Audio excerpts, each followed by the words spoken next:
Morning. Homestead, Miami. I think the craziness from Vegas last week followed us to Florida. The starting lineup is something. Oops.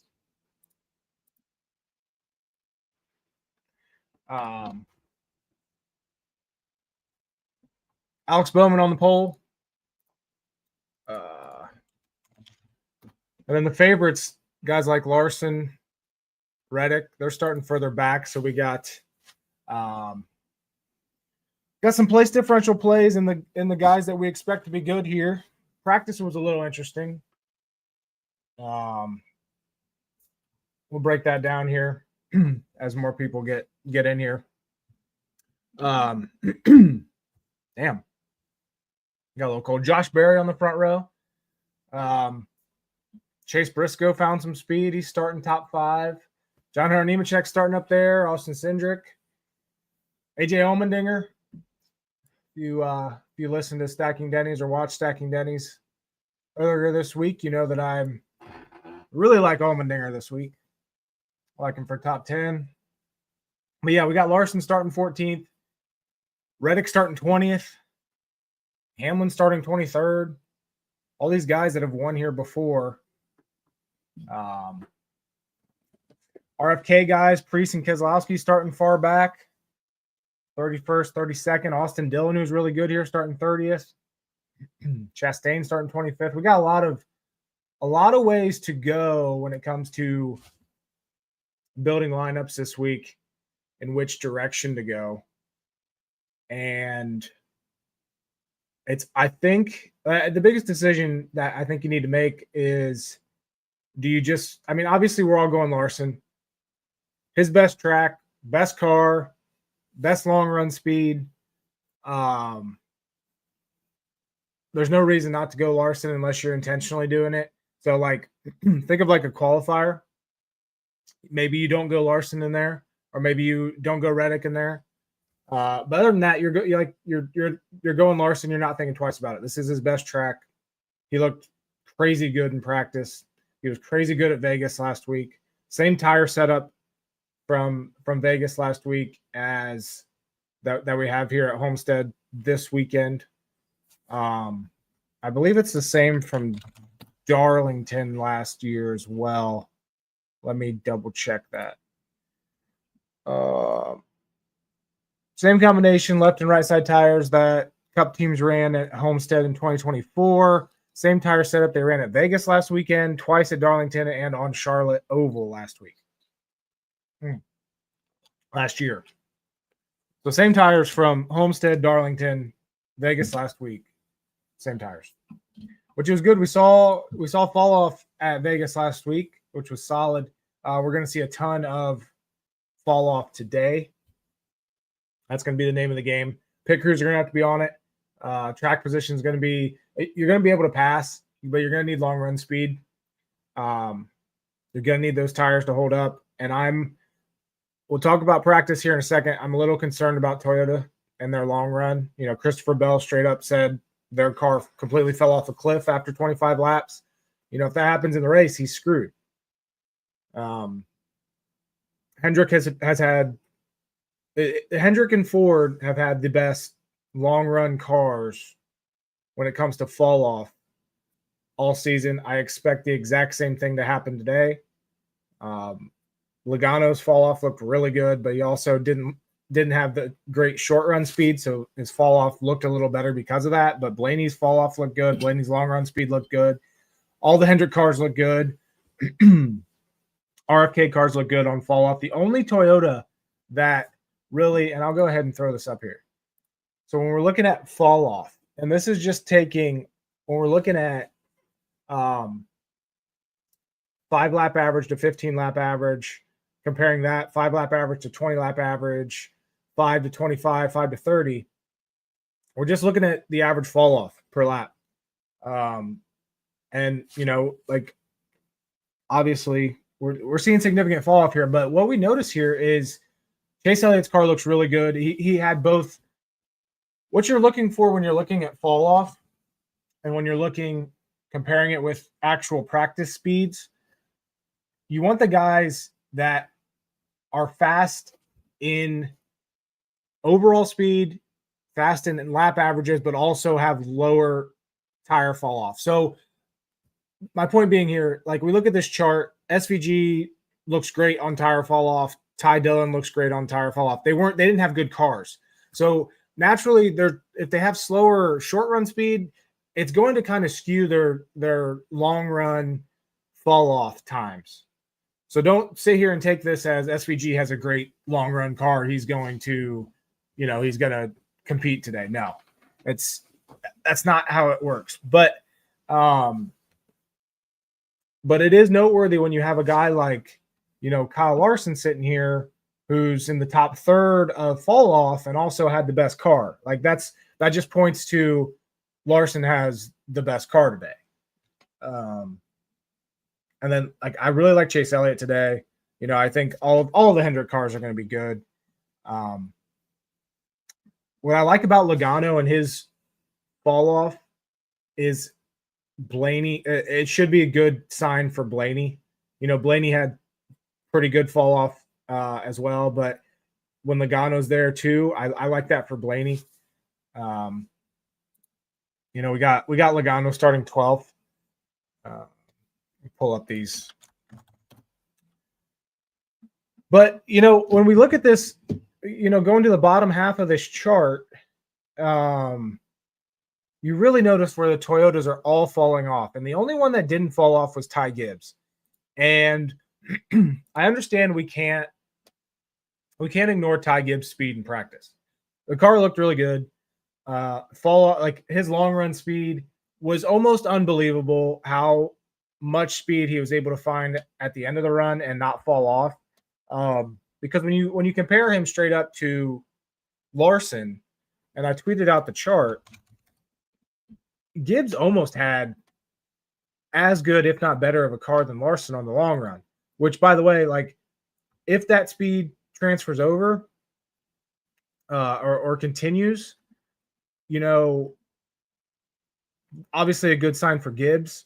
So I like betting, Ty Gibbs right now on DraftKings, or this morning at least when I bet it, Gibbs for most fastest laps was 55-1 to have the most fastest laps today. If he has that type of fall off and similar speed as Larson, he's going to have a chance of racking up a good amount of fastest laps. Let me see if I can get this screen of Gibbs here.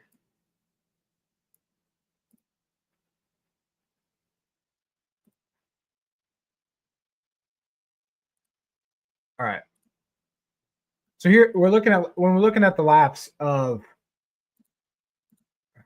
there we go. Looking at the laps, Larson and Gibbs. Red line is Gibbs, blue line is Larson. During those 25 to 30 laps, and even onward in the 35 lap range, Gibbs was as good, if not better, than Larson. Different groups, but it's still noteworthy that how much speed Gibbs had. That's an interesting one. Chase Elliott's an underdog versus Hocevar on DraftKings. I like Hocevar this week. I think he can legitimately run top 10. But I think Chase Elliott is massively underrated today. I think I want to say at MGM, he's 25-1 outright. I don't mind betting that. He's plus money, or he was last night. I haven't fully checked the lines this morning, but he was plus money for a top 10 on the Canby books. Chase Elliott had one of the best cars in this at Homestead last fall. His practice times looked really good. I don't understand why people are sleeping on Chase Elliott today. Obviously, the Hendrick cars have a ton of speed. Lap average wise, Chase was 5th on 30 lap average. He was pretty slow on 10 lap average, but it's definitely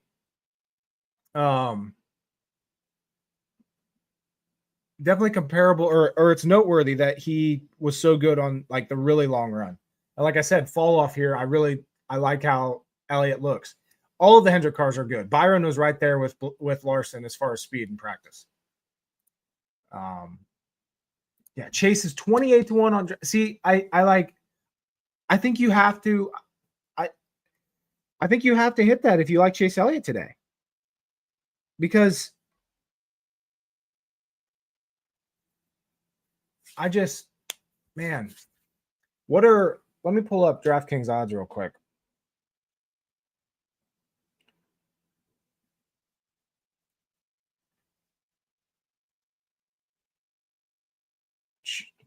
Yeah, they got Chase Elliott top 10 at minus 105.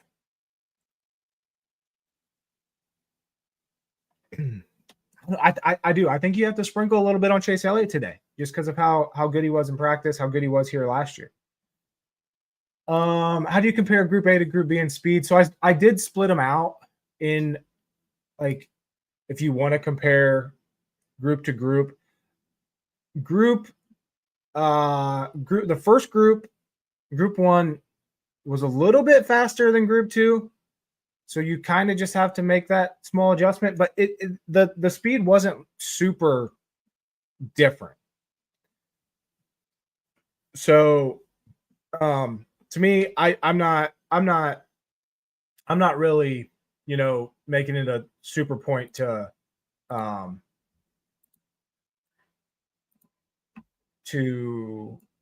break them out with fall offs and comparing practice speeds. I think the two sessions were pretty close. But going back, so like we're looking here, like Eric Jones is a good one. So Eric Jones looked fast. He had a good, I think he was second fastest in practice, 15th and 10 lap average. He went from 15th and 10 lap average to 18th and 15 lap average to 22nd and 20 lap average and 25th and 25 lap average. My projections like Eric Jones today, but my gut feeling makes me want to adjust it just because of how bad his fall off was and how bad the Toyota fall off was in practice. So, I mean, we look down here at the bottom portion of this. Got Briscoe down there by Todd Gilliland. Eric Jones is down here. Hamlin's down here. Bell, Bell, he admitted they do not have a good long run car. Could not get it figured out in practice with their short practice. Bubba Wallace, lower than average fall off. So all the Toyotas are down here. The only Toyota, again, is Ty Gibbs and Reddick. Reddick, I think, is he's going to be Reddick here. Like, you can't. How do you go against Reddick at Homestead? But now we have to make a decision. Does Ty Gibbs have that much speed? Will the other Toyotas be able to adjust and get that long run speed? Or are they all going to have issues truly on the long run? And I don't have the answer for it. I know looking at practice, I'm not impressed with Toyotas. I think Ford and Chevy have the advantage, but it makes you consider it. And I think that's a big stand you have to make here today at Homestead. Bubba Wallace has an outright. I understand their speed there. Good 10, 15, 20 lap average. I'm not there. I'm not super high on Bubba today. I understand why people are. Don't get me wrong. I don't think – what's he even at? I want to say he's like at 25, isn't he?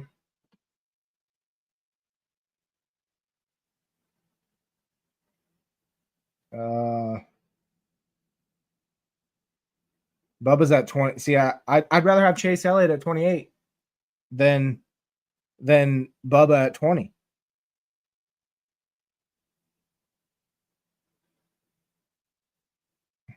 Looks like you can get Bubba at 28 on FanDuel, maybe 30 on MGM, but I'd rather have Chase Elliott.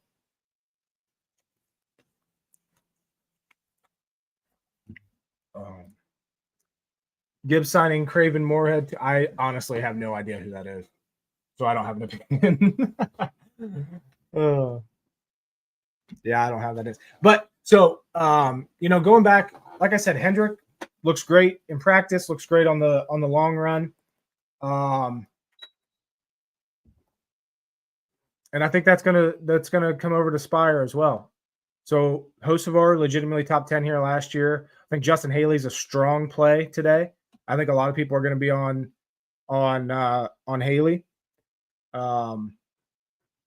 McDowell, I've always liked McDowell on high wear tracks. I think he's good at managing tires. Didn't show a ton in practice, but is that one of those where we play the other, is he one that we go overweight on because we like his teammates? Inspires good because I legitimately think Carson Hocevar is a top 10 car today. I legitimately think Justin Haley can get up there and compete top 10. Why couldn't McDowell? That's the type of things you have to look at this week to kind of get different with these lineups. Projections love Brad Keselowski. How can you not? He's starting 30th. He's priced $8,000 or 32nd, priced $8,000. Looked really good on long run speed, eighth and 30 lap average and 25 lap average. Kez is a great pick today. All right, let me get this off the screen. By the way, as always, all the fall off and everything, it's posted in my DraftKings article. I made a point to go quite in depth this week with practice breakdown because fall off so important this week. Get this on here. So as always, rotoballer.com, use code Jordan25. But we'll start breaking or doing some lineups here, doing our typical 20. But to me, I have a hard time seeing how people can build lineups today.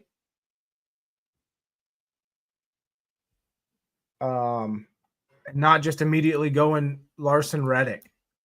I know I have concerns about Toyota, but Reddick's Reddick, and this is Homestead. I think he's going to be fine.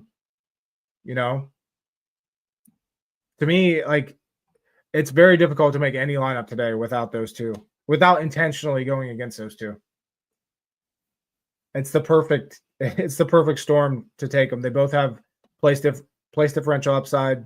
Larson can dominate this race. Reddick can get up there and lead this race. It's what you do with and right here's the question: how are you handling the top four? So we got Bowman, Berry, Gregson, and Briscoe. The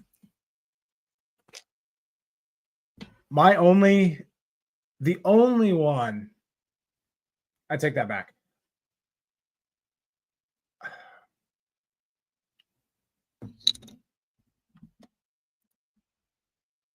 I'm not super high on Josh Berry today. I wasn't super high on Josh Berry last week.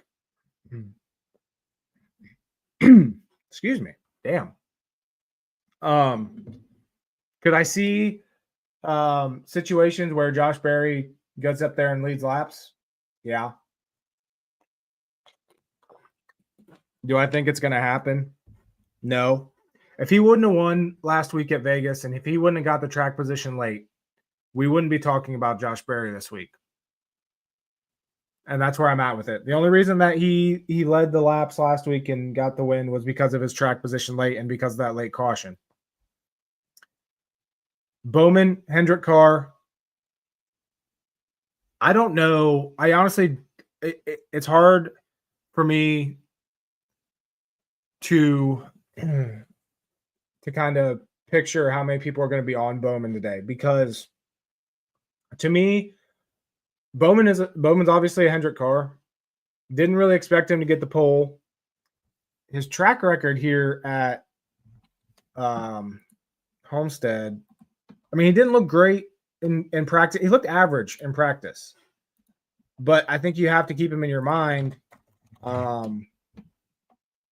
Just because he's a Hendrick car and he could stay up there and lead. And what I really like about Bowman is how good he had a great car at Vegas last week. And then they got screwed by that loose tire. So to me, I think I'm going to have more Bowman today than my projections want me to have of him. I think he can lead quite a bit of laps and challenge for a top 10, which at 8,600 on DraftKings, that's all you really need. You need him to get up there, grab some early laps led, and then just stay top 5, top 10 all day. You don't need a ton out of Bowman.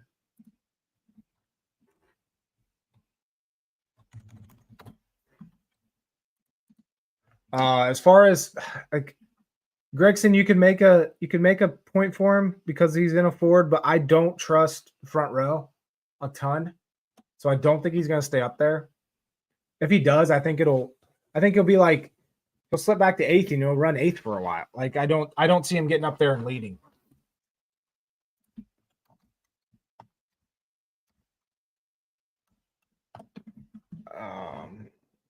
And then who starts 4th? Briscoe.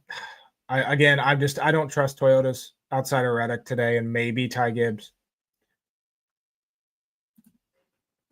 But like I said, Ty Gibbs, if he has that good a long run speed, I'd rather just bet him. Like he's 55-1 for most fastest laps today. I'd rather bet him there and then just stay away from him in DFS and just kind of hedge that way. But I understand doing both. That car looked good in practice. But to me, I think Bowman has the best chance of leading early. But at the same time, we got Byron and Blaney sitting there row 3. Both those guys can get up there and lead. And who knows how long it's going to take Larson to get up there. Because we all know it's not if, it's when Larson gets up there.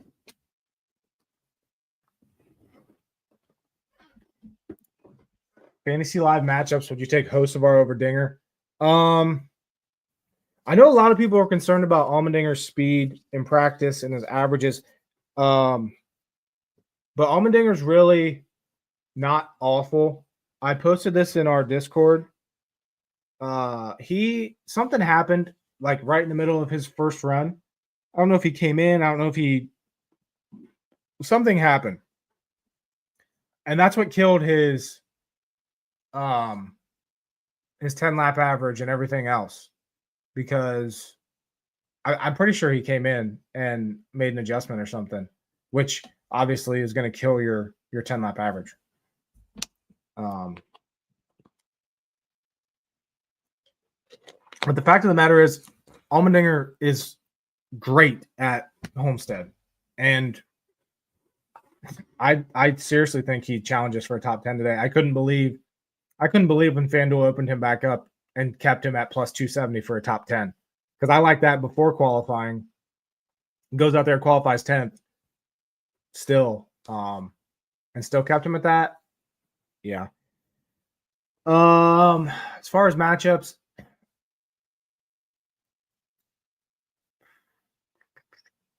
maybe just by a smidge. Like, to me, that's pretty. Yeah, I'd probably go Hocevar over Dinger, but it's close. I can go either way. I think they both have top 10 potential today.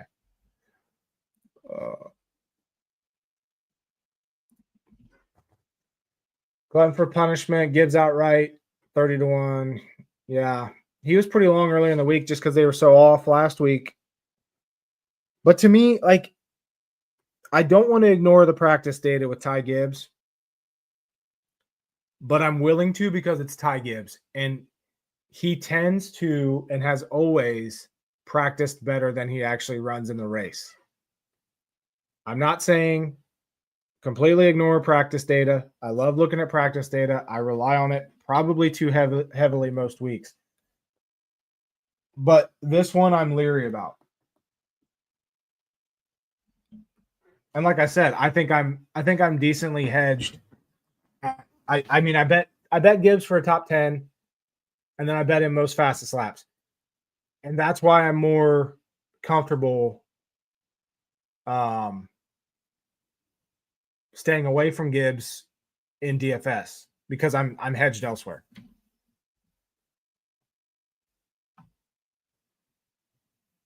Yeah, exactly. It was lap 8. He came in. I'm pretty sure he came in and made an adjustment, and they just didn't say anything about it because, yeah, that lap 8 was what killed it. But you take that lap out, and I don't know if I still have the screenshot. His lap times after that, you compare, like, if you compare his lap 9 to, like, I think I compared it to Blaney's lap 9 and onward, he's not that far off. So to me, Allmendinger, I love him in DFS. I love him betting top 10. I think Allmendinger has a good car today, and he obviously has a great track record. So I'm not, my opinion when it comes to this next gen car. We typically see the same stuff happening. So I really like Allmendinger today.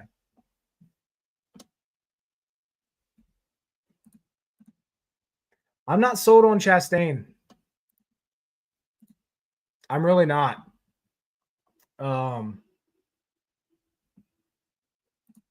I think he can get there, but I'm not jumping at the gun to get him at 9K.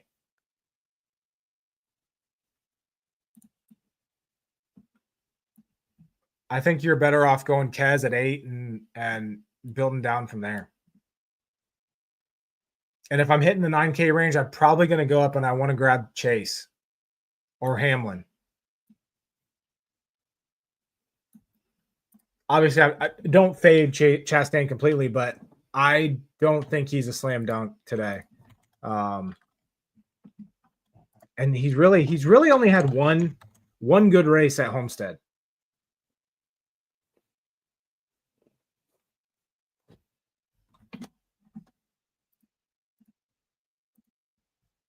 All right, optimal projected today is, let me double check to make sure I put it in right. I know it starts off Larson Reddick. It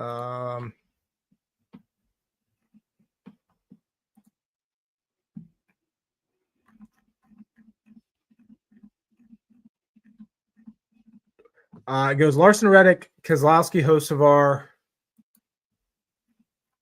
Austin Dillon, Eric Jones.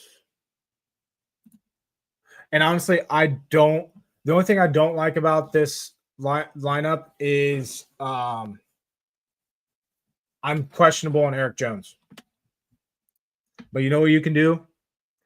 Take off Eric Jones, throw in Justin Haley, and call it a day. I like that one better than my optimally projected.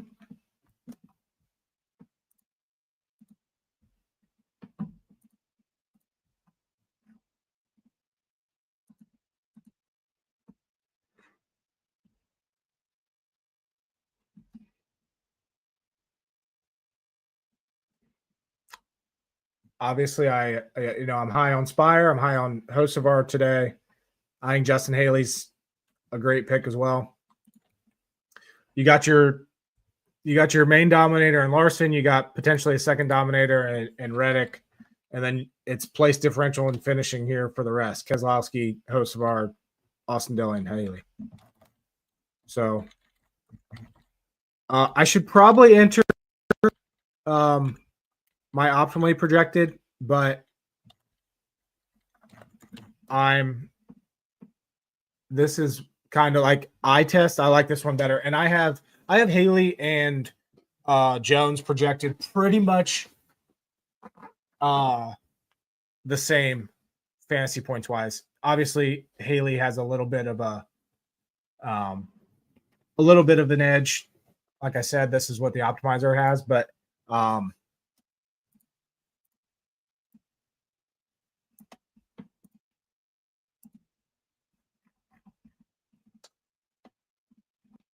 actually, I could be wrong. Maybe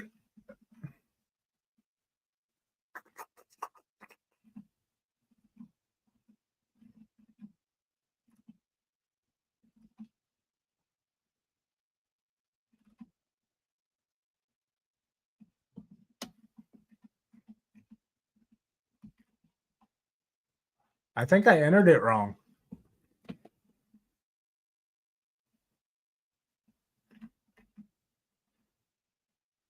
Because I just ran the optimizer and it is that one I just said with Haley in it. Yeah. So I'm gonna have to update the article. I don't know how I messed that up.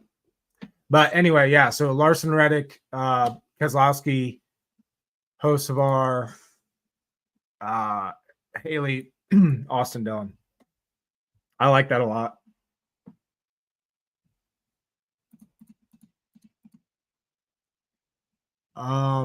As I said before, I like Chase Elliott quite a bit today.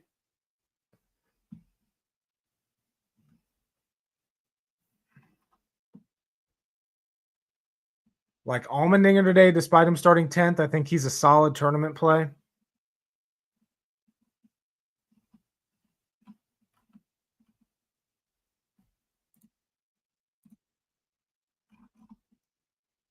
I think it's possible to. I know there was a question earlier about going stars and scrubs. Yeah. So let's look at this one. Larson, Reddick, Blaney, Austin Dillon, Ty Dillon, and our nemesis Zane Smith. So I like I'd rather go Haley on this.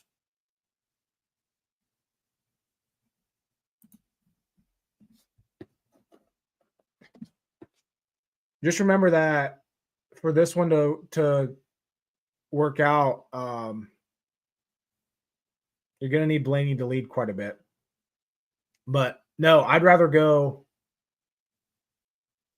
Haley. I couldn't blame you for going Zane because it seems like the weeks that I don't like him are the weeks that he actually comes out and performs. But if given the choice here, I'd rather go Larson, Reddick, Blaney, Dillon brothers, and Haley. But honestly, instead of Ty, if I go Haley here, I'd probably just jump up and grab Todd Gilliland. And I think this is going to be a pretty duped lineup here. But I would rather I'd rather go that route than go the Dillon boys and Zane. And I know I wrote up Ty Dillon for cap relief. I'm not 100% sure that Ty Dillon is what gets us there or what gets people into the winning lineup today, though, or like the optimal lineup. I like Ty Dillon in cash just for the cap space relief when you're going Reddick Larson. But I do like this lineup a lot. Larson, Reddick, Blaney, Austin Dillon, Justin Haley, Todd Gilliland. But like I said, I think this is going to be I think there's going to be several people, good handful of people with this exact line. But I am going to enter it. Go Blaney here.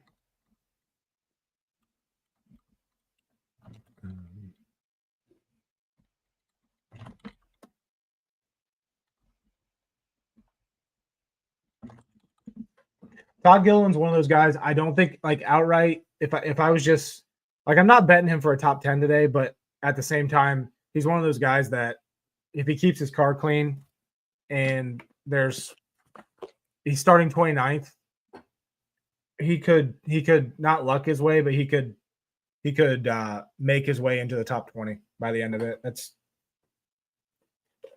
I think he did it last year here. I think he finished 20th. But I'm not I don't love Gilliland on intermediates. Oh, that is a great question. Is Bell going to be under-owned today? I absolutely believe so.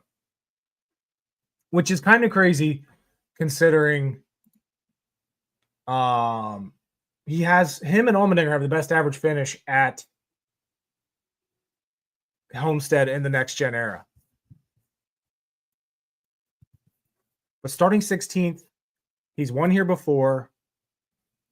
My biggest concern is Toyota and especially Bell's fall off. Now, do they have enough to?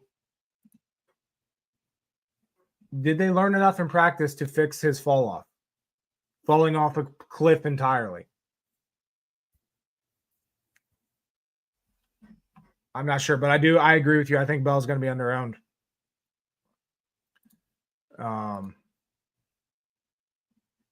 I mean, just looking at, I didn't set any parameters for these lineups in the optimizer, and Bell isn't even like anywhere. That's how low I have him.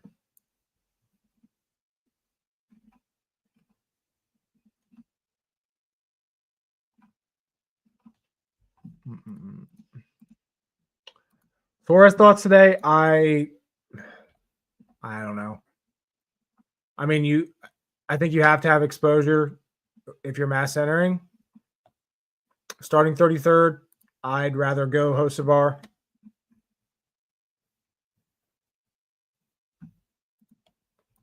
It's the same kind of thing with Chastain. I don't really trust Suarez here. Back-to-back 16th here at Homestead. See, that's why you have to. That's why you have to pay attention and have some of him, just because he qualified so far back. Above average fall off. I'm not crazy high on him.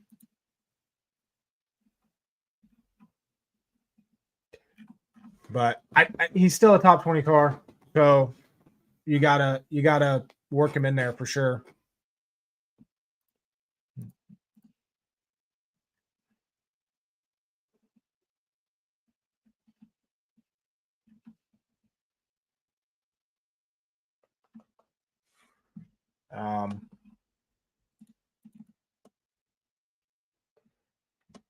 Let's do a lineup with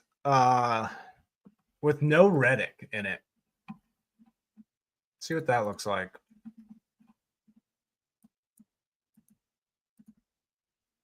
Like I said, I think Larson is the. I mean, obviously, it's Larson's best track. Don't overthink it. Let's see here. So taking Reddick out of the equation, I'm not sure I like this, but it goes.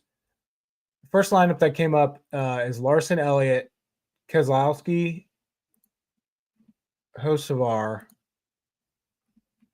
Allmendinger, and Michael McDowell.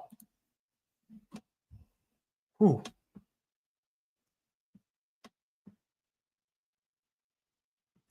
The problem with this one is you're really relying on Larson to be the main dominator or Elliott to get up there and dominate, because I don't think Keselowski's going to dominate today. I think Hocevar, you're just trying to get finishing position there. Like, hopefully he's like top 10, top 5. Allmendinger, same thing. Allmendinger, that's a risky play. And then we got McDowell. I will say, like, this stays away from some of the chalk down below, like the Austin Dillons, the Justin Haley's. I think I'd rather. I'm not sure I love that lineup.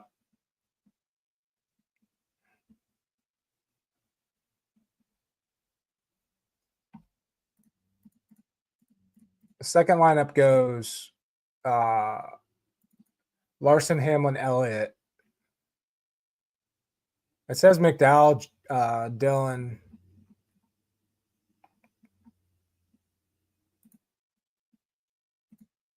And then Jones. Well, like I said, I'd rather go Haley. And then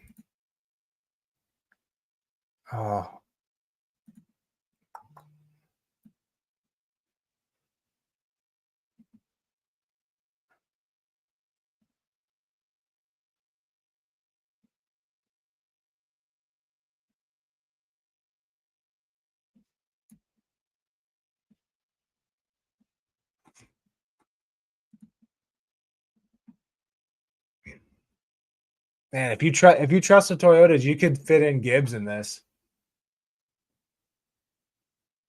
You go Larson, Hamlin, or Elliott, Jones, Gibbs, Austin Dillon.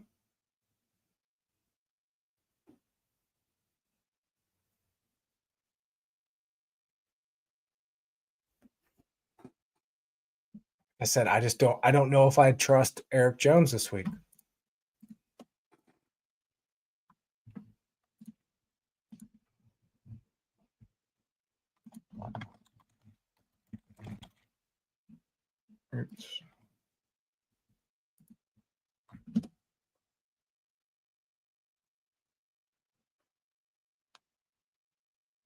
Jones just isn't good at this track. So I think I'll get to that comment in a second. I'd rather go off of Jones. Man, I wish you could get Haley in this lineup. I don't like going off of Elliott and coming down to, oh man, what that could be a non-Larson line. Oh, Reddick, Hamlin, Elliott, Gibbs, Haley, Austin Dillon.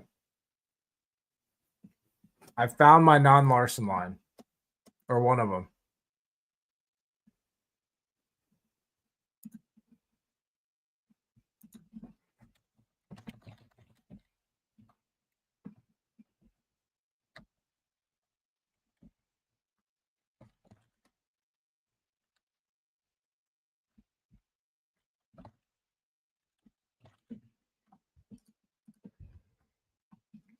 I'm also curious to see what would you have to get? You'd have to take 600 off of Dillon or Haley to get down to, or go off of Gibbs to get up to Kez.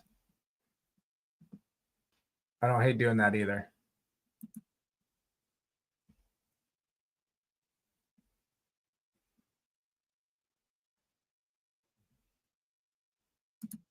So you go Reddick, Hamlin, Elliott, Keselowski,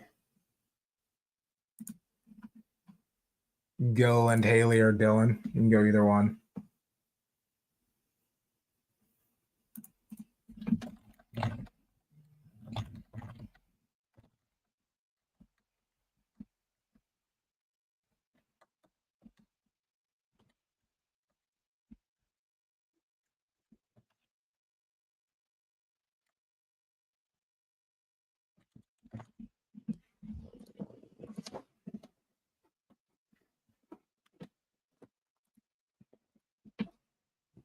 I agree. I think Hocevar is a legitimate top 10 threat. I mean, he ran top 10 here last fall. Practice speeds look good this week. I definitely think I really like Hocevar today.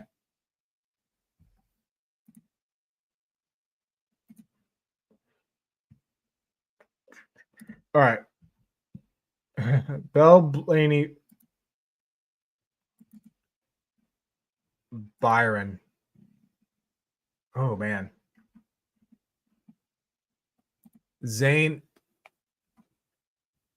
Colcuster. Yeah, then you could go Bubba or Kaz or Busher.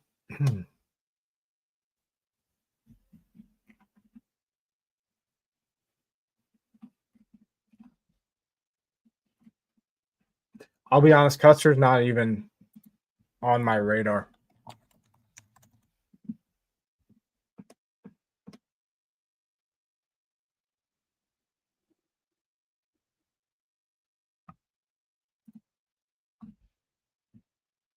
And I mean, this is with no Larson or Reddick on here. This is tough to justify. I like the mindset of it, but I think this is too risky of a lineup to go with something like that. I have a hard time seeing Reddick or Larson or both not being in the optimal today. I do like your strategy of the 3 Bs though.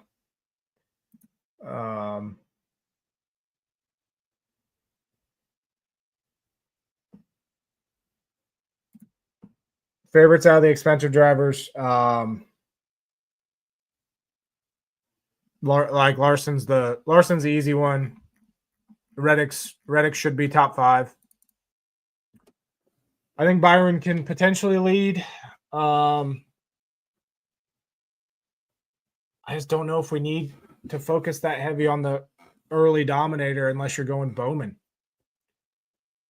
Blaney's obviously really good here. What he does is he lacks racking up a ton of dominator points. But I mean, he can win this. He almost won this thing last fall before he choked it away. Blaney does have over 20 laps, 20 fastest laps in each of the last 2 Homestead races. I'll give him that. He's led over 40 laps in each of the last 2 as well. But yeah, to me, it's Larson, Reddick are like kind of no-brainer picks today. And then I think you can get Blaney in there.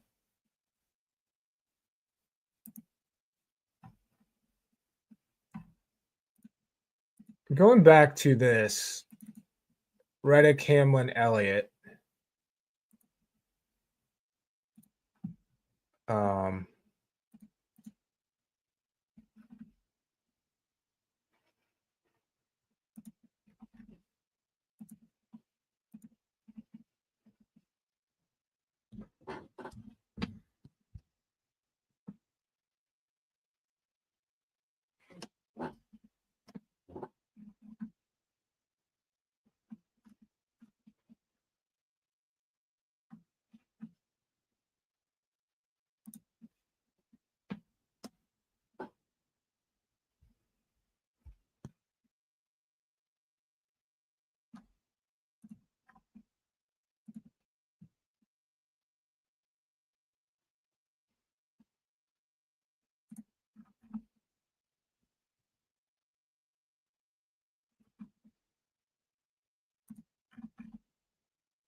Larson, Blaney, Elliott, Keselowski, and then the Dillon brothers.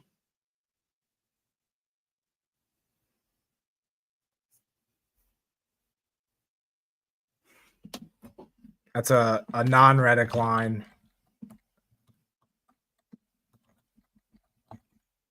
that I don't hate. I'm curious what we could do, though, if we got off of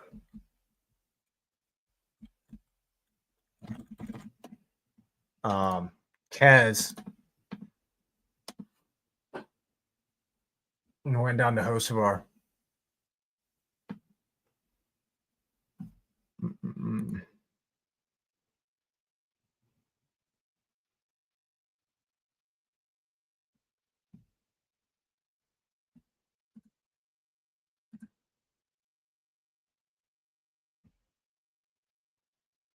So if we go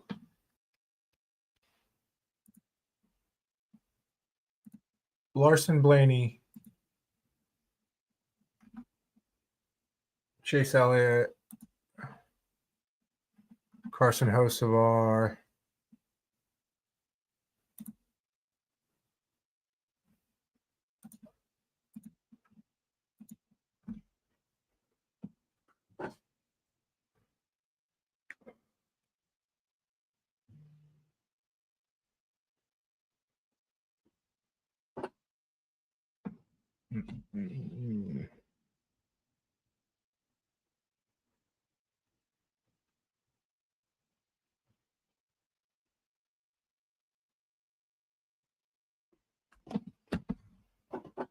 don't mind this at all. Again, another non-Reddick line. Get you off the chalk of Kez in case he has issues. I Like I said, I really like Hocevar today. I think he can be top 10. So there's your switch there. I love Blaney is a potential early dominator, potential run up front all day, and challenge for the win. Larson's Larson. Chase Elliott, I like Chase Elliott. I don't mind this lineup at all. I'm going to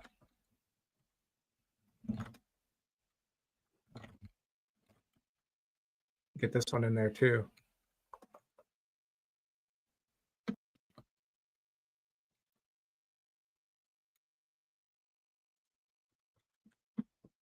All right.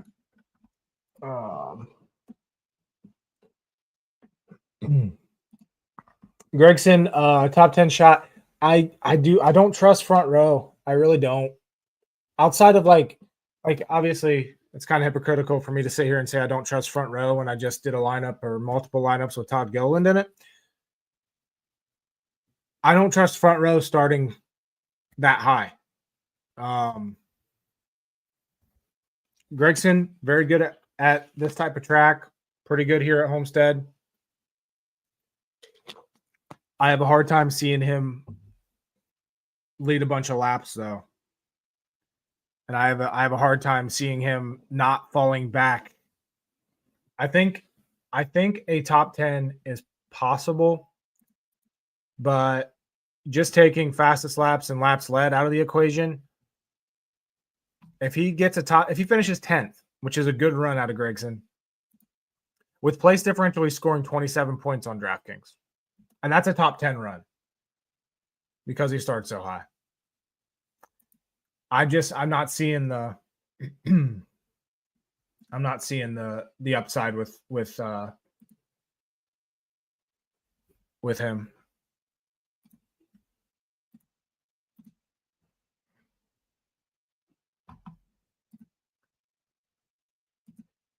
Getting to any Logano today, I don't think so.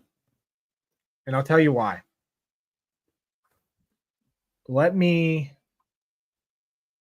I don't think he can win this race. I don't think he has the speed to really go top 5. Top 10's potential. But that's probably a pretty good day out of Logano as a top 10. So you're paying $9,200 for a guy with minimal to medium, a small amount of place differential upside. Who here is Joey Logano's fastest laps in the next gen car at Homestead. Last year, 0. Year before, 3. Year before that, 3. Darlington last year, 0. 0. Darlington 2023, 1. 3.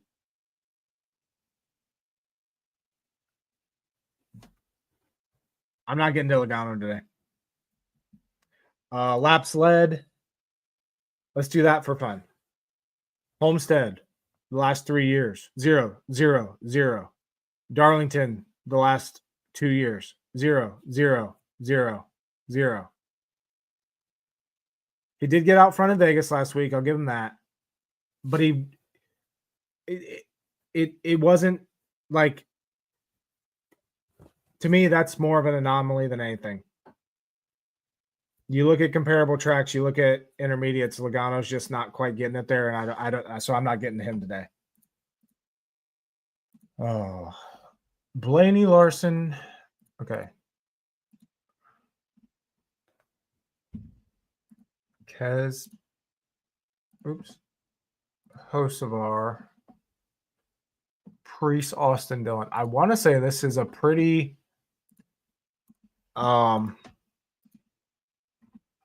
decently high projected lineup for me. Let me see where this is at on mine.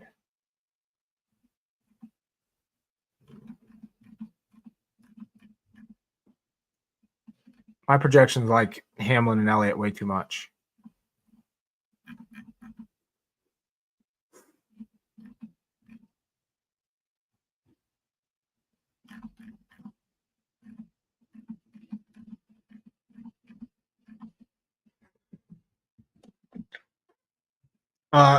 But yeah, I mean, RFK cars have good long run speed. You can't you can't go against him here. I think this is a pretty solid lineup. If you wanted to get a little more tricky, you could get off of Priest, go to Allmendinger, get off of Dillon, and go to Haley. But I like this lineup, assuming Blaney's able to lead laps and get some laps led. That's my only concern, because if he doesn't, then you're just relying on Larson to be the main dominator. I'm as good as his car is this weekend. I'm not sure that he's like, we're only going to see one dominator today. So that would be my only concern about this lineup. But like I said, it's pretty solid.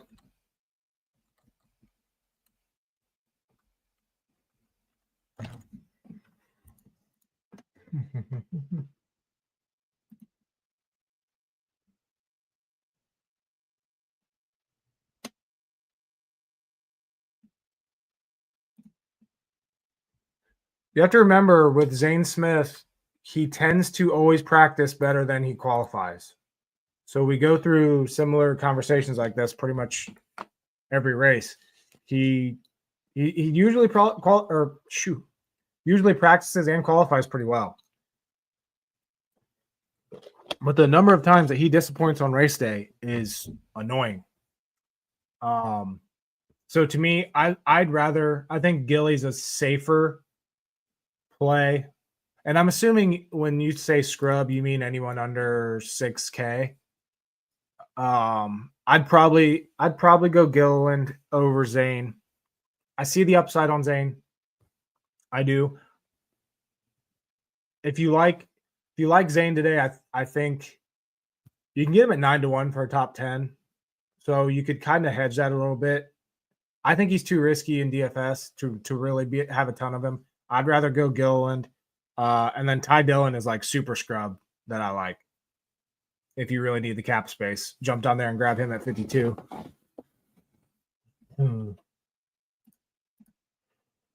Thoughts on Priest? Yeah, I think Priest is going to be solid today.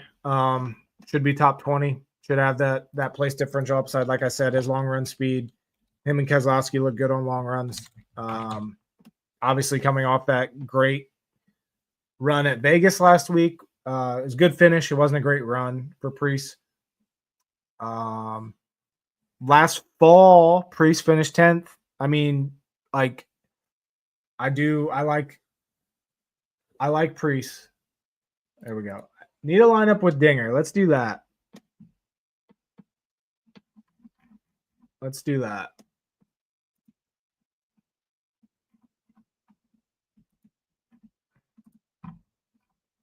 Oops.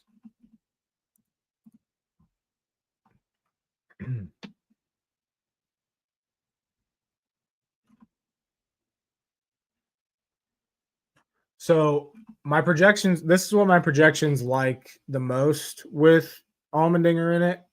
Likes going Larson Reddick, of course, Keselowski, Allmendinger, McDowell, Austin Dillon.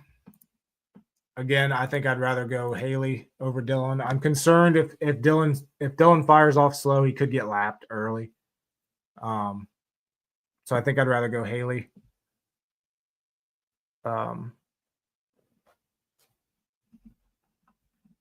See what else. What other ones I like, or the projections like.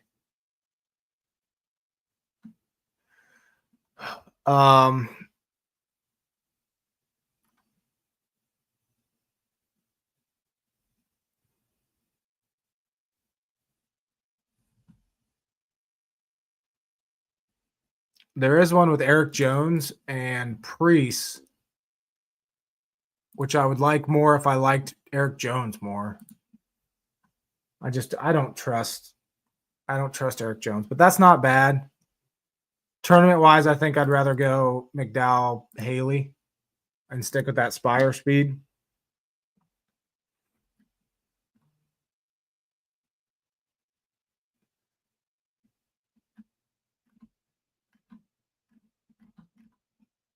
I want to see what some look like without Reddick in it.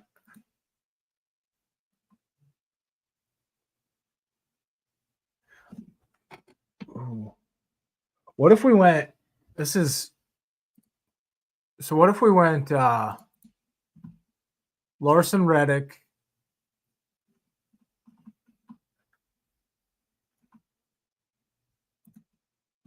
Hocevar Gibbs,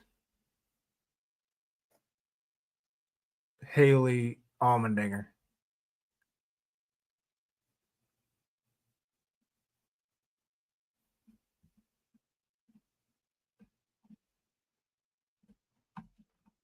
Again, I don't know if I trust Toyota Speed today, but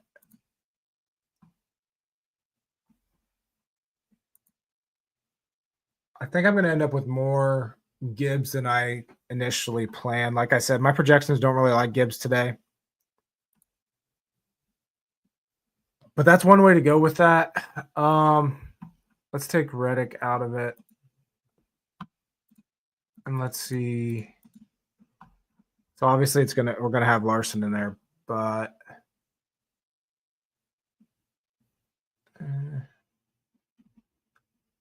so if you take Reddick out, it goes Larson, Elliott, Kez, Hocevar,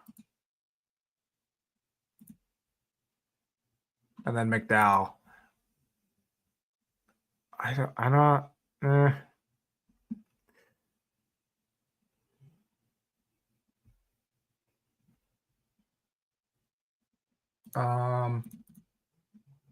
Could also go Larson, Elliott, Hamlin.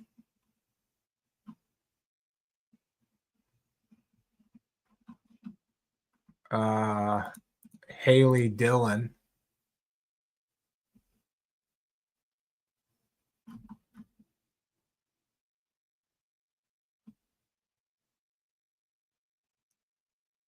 I wish there was.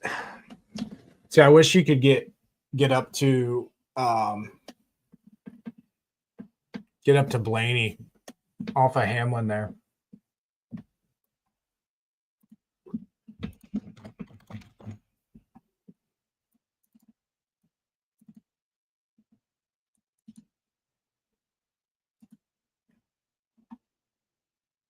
See, like you look at Hamlin's fall off, and we talked about Bell falling off. Hamlin went from second in 10 lap average to seventh in 20 lap average, ninth in 25 lap average, and then 11th in 30 lap average. Like those Toyotas are just falling off so much.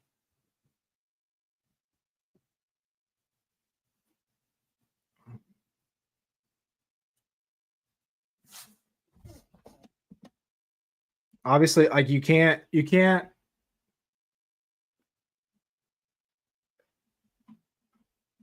ignore the speed. Like I think Hamlin's really good here at Homestead, and he has pretty good speed in practice, but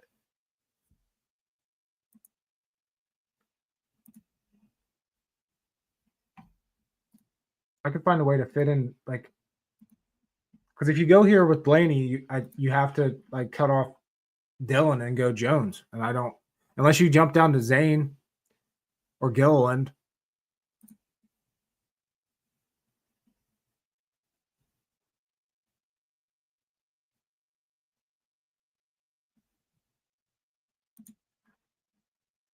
Jumped way down to Ty Dillon, and it could get you up to Priest.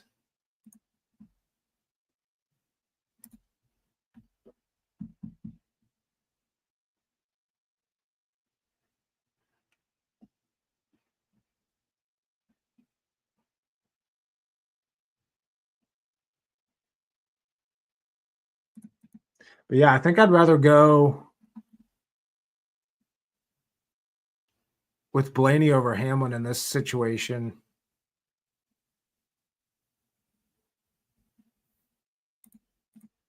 Yeah, you could definitely go Bowman too.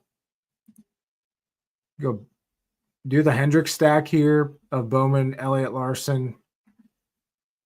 He's just 69, 50 average.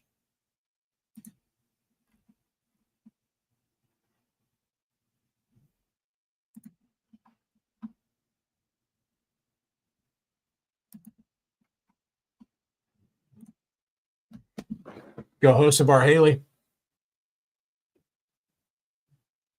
I like that a lot, actually. Oh, I like that a ton. If Bowman gets out there and leads early.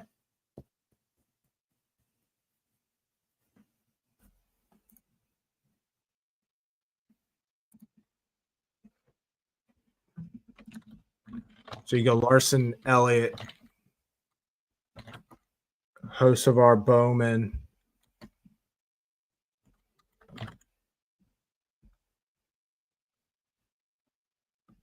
Haley, and Allmendinger. Which obviously, we're forcing in Allmendinger here. I'm curious. I'm gonna force the optimizer just to go the Hendrick stack of Larson, Elliott, Bowman. I want to see what it spits out. Because I do not hate that at all. If Bowman gets out there and leads a bunch. If you start out with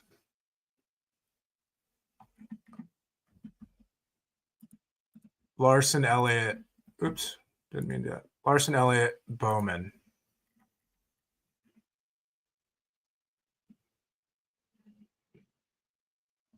Yeah, so the optimal projected is it's really similar to what we just did. Hocevar. It goes McDowell over Allmendinger for obvious reasons. And then it goes Austin Dillon over Haley.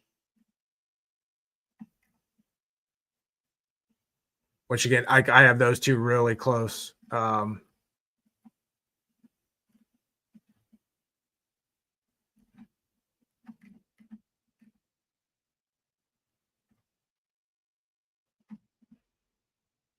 if you wanted to go with Kez, you could go, if you go Larson, Bowman, Elliott, Keselowski, you could go Austin Dillon, Justin Haley, no problem.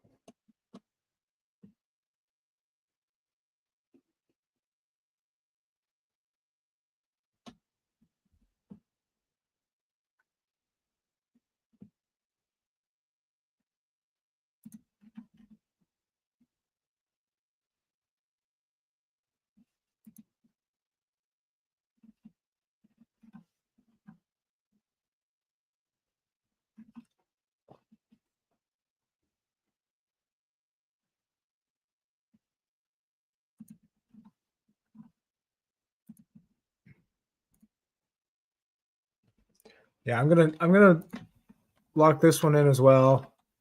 Might come back to that Hendrick stack.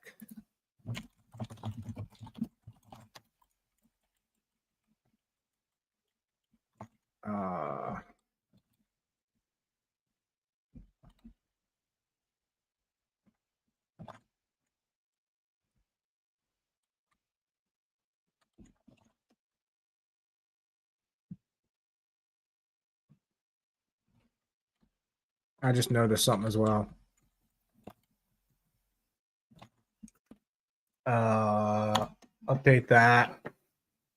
I think we can get Hocevar in there too.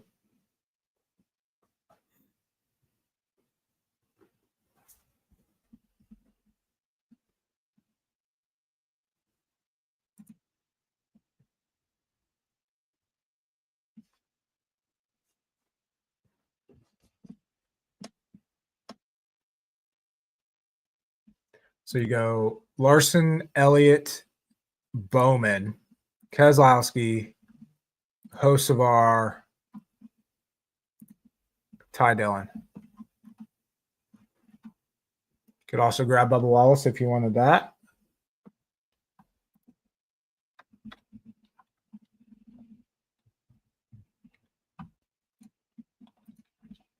Could also get off of Elliott if you didn't like Elliott and go Hamlin. So you go Larson. I like that one too.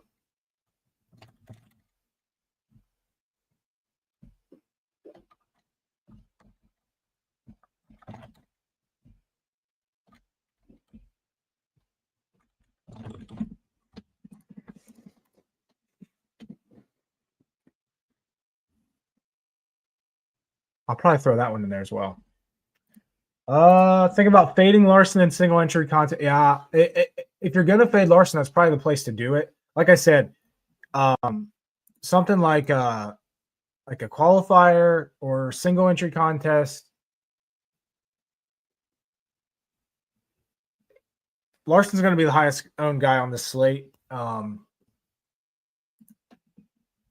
do you like? I think I'd rather go with the chalk today and try to get different elsewhere.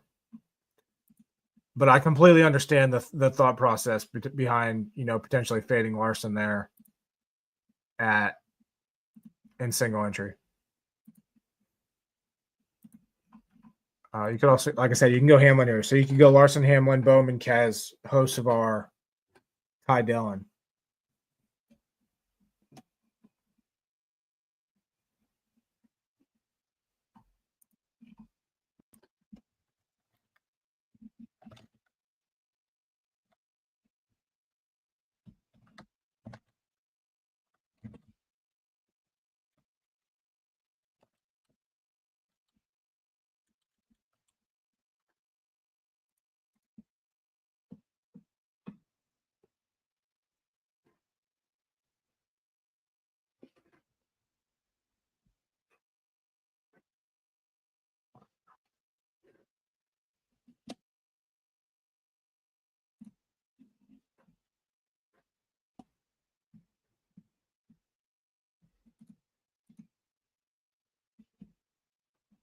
Bowman, Byron, Larson start. Yep.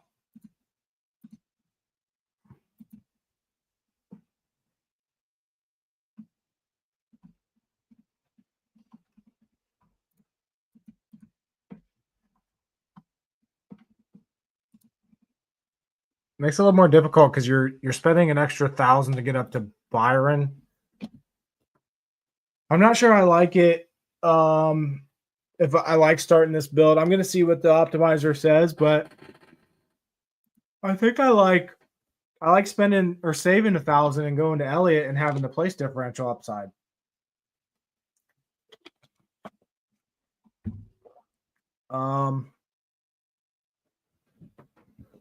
Optimizer says Larson, Byron, Bowman, Hocevar, Austin Dillon, Eric Jones, which I have my reserves about Eric Jones today.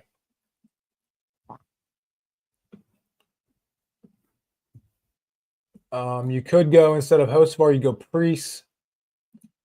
And then instead of Jones, go up and grab Haley.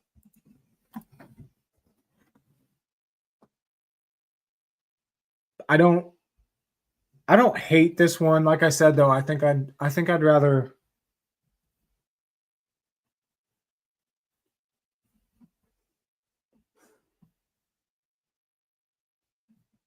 I think I'd go elsewhere.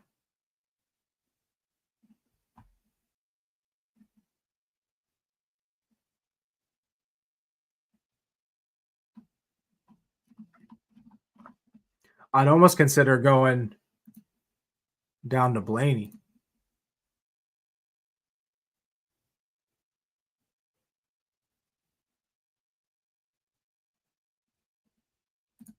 Instead of Byron. I understand I understand staying with the Hendrick theme there, but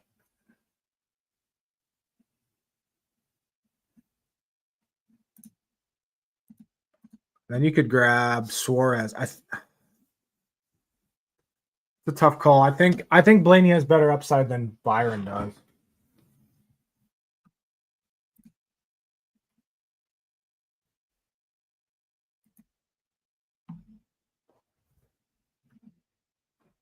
So I think I'd rather go. Yeah, I think I'd rather go the Blaney route. I think I'd rather go Larson, Blaney, Bowman, Suarez, and you could still go down to Priest if you wanted Priest. It gets you the cap space to go up to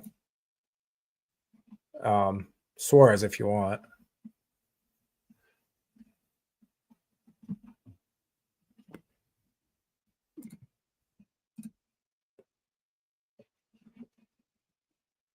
Just because I don't have any Suarez exposure.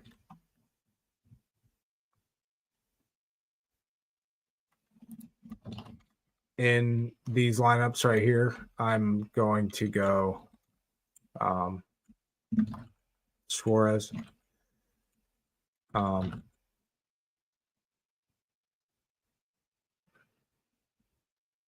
You could also go Hosovar there if you wanted to.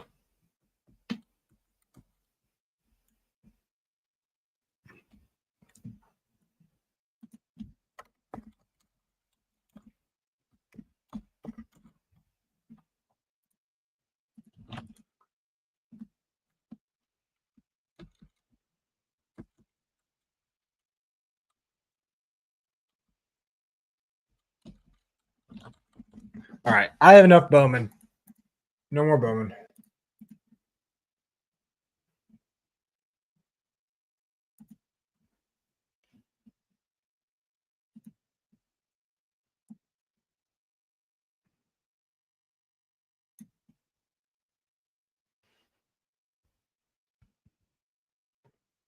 I only have 2 lineups with Larson and Reddick.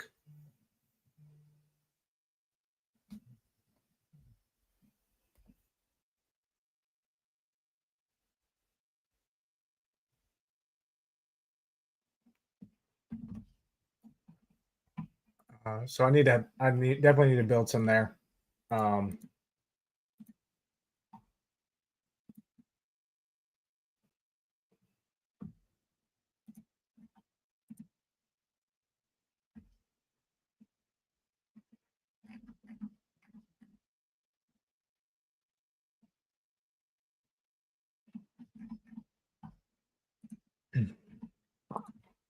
All right, going back to my optimal projected Larson Reddick.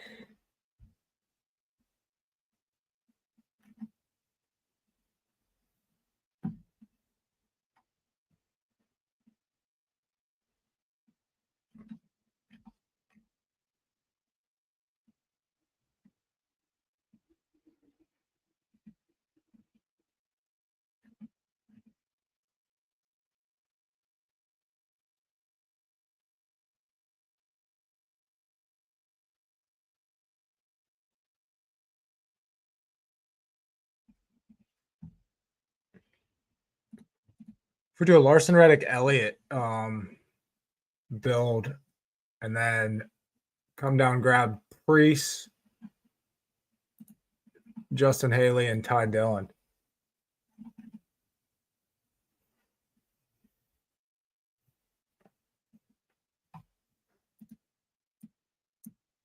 Could also go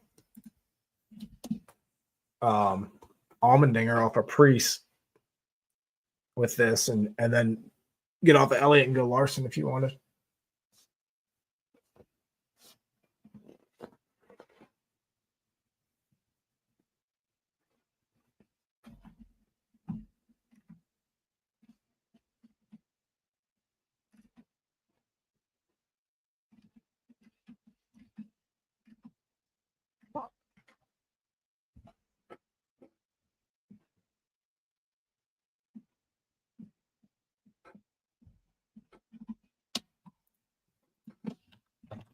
If you go Larson, Reddick,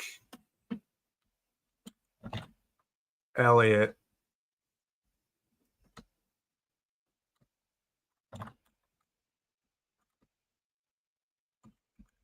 Priest, Justin Haley, and Ty Dillon.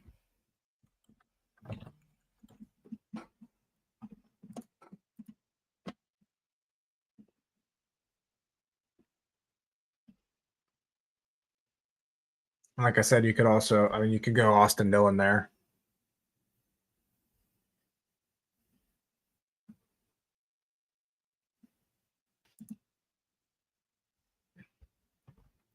Then you could also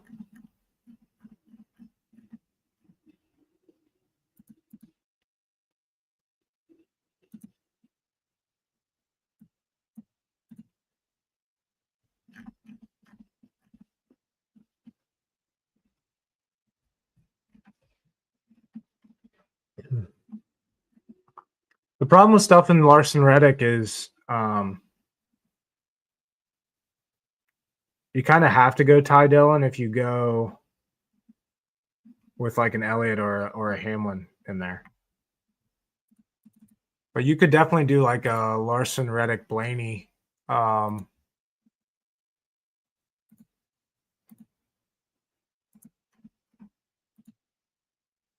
I think we did this one already, didn't we?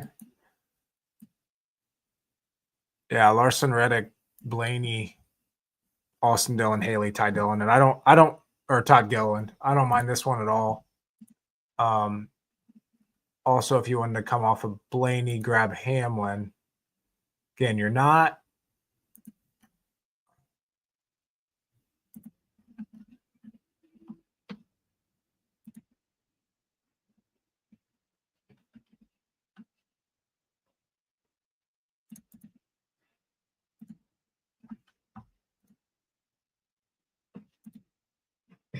Yeah.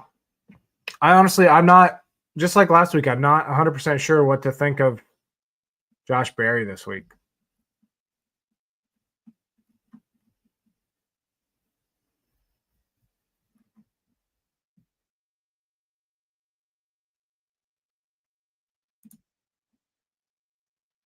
Hey, Troy.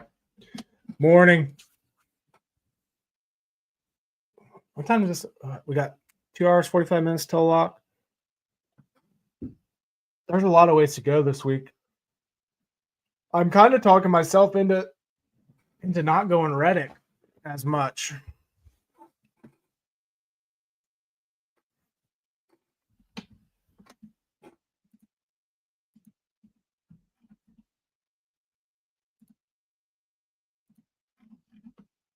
We go.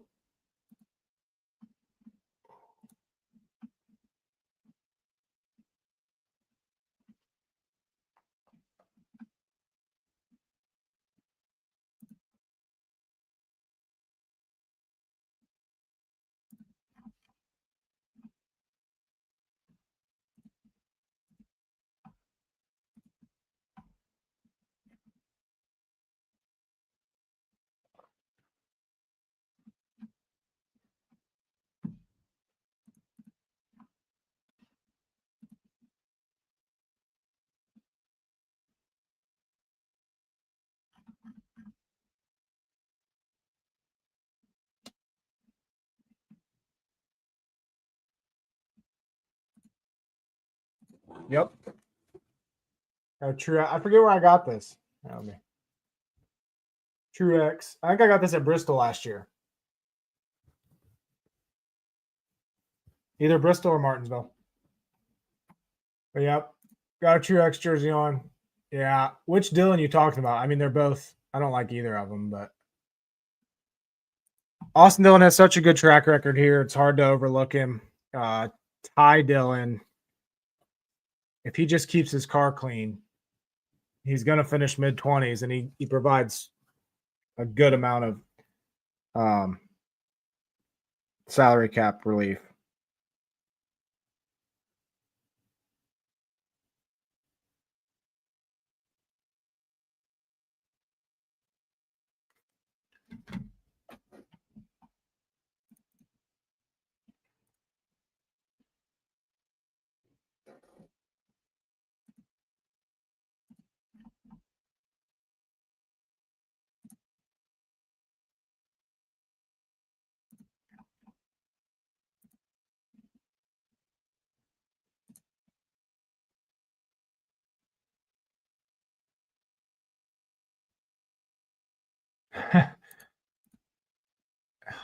I don't know. I don't trust Briscoe. I don't trust the Toyotas. I'd rather Briscoe wins and does well when I'm on him, but I'm not on him today.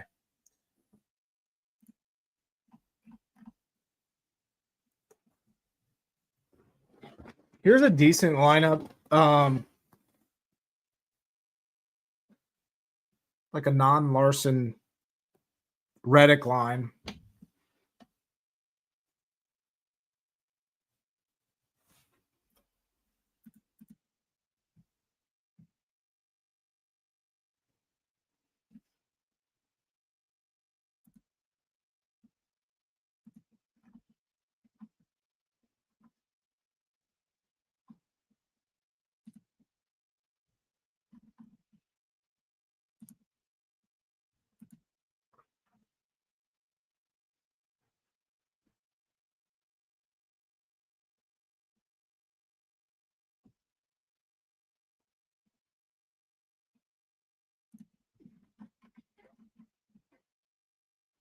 I'm probably too high on Justin Haley today, but I really like him.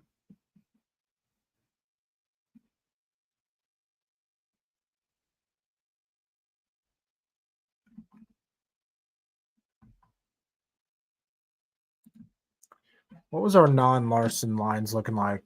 Reddick, Hamlin, Elliott. So let's go. Let's do this one with Reddick, Blaney.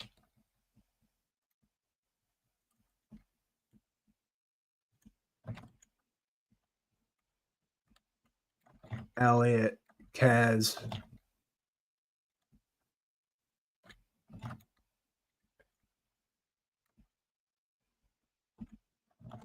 I'm going to throw Austin Dillon on this one just because I have so much Haley.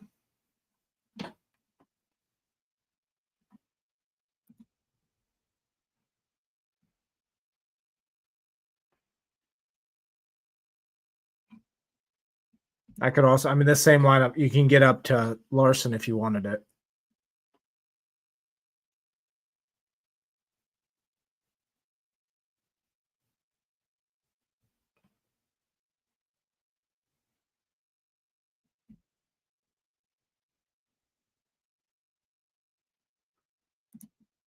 I'm actually going to get up. I'm going to grab Hamlin on this instead of Elliott.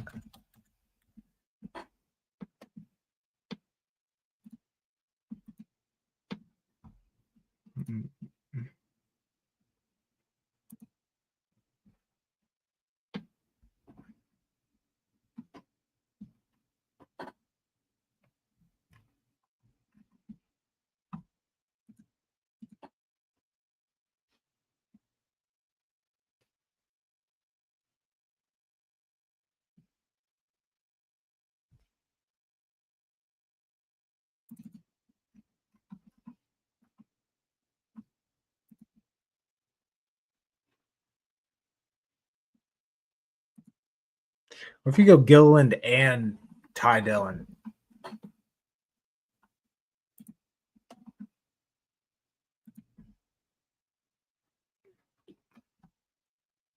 Keselowski, Elliott, or Blaney, Hocevar? So you go Larson, Reddick, Blaney, Hocevar, Gilliland. I mean, this isn't.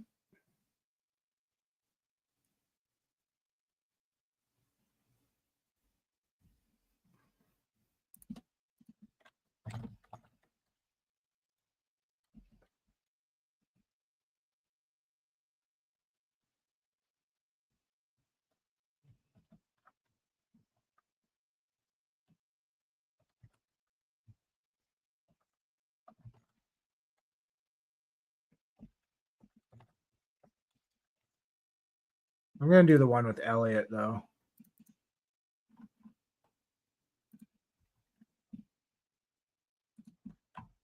Elliott, Kez. The only concern here is no early dominator. But who's to say early dominator isn't someone like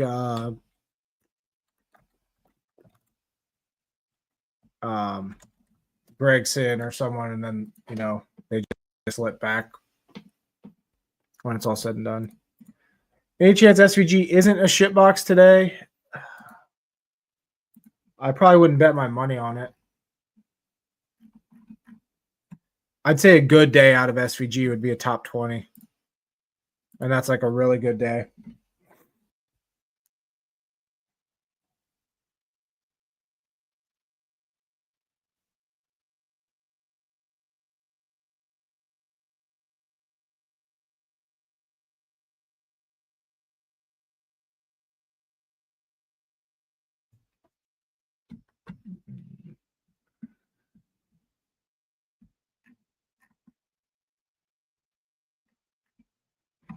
If you have any drivers or any starts to a lineup you want to build out, let me know.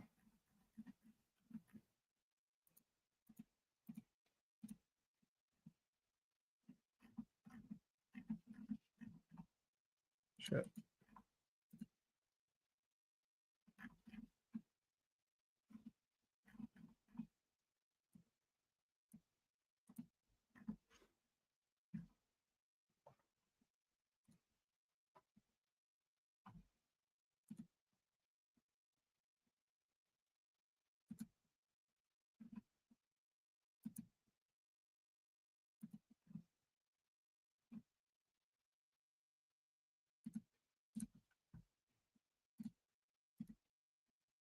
Best value in the 5K range.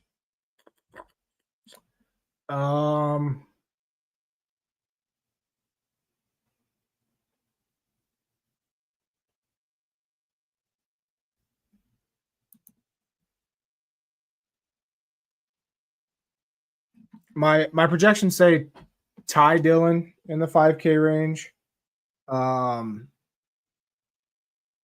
If you really want to get risky, I like my brain says my projections are low on Todd Gilliland today.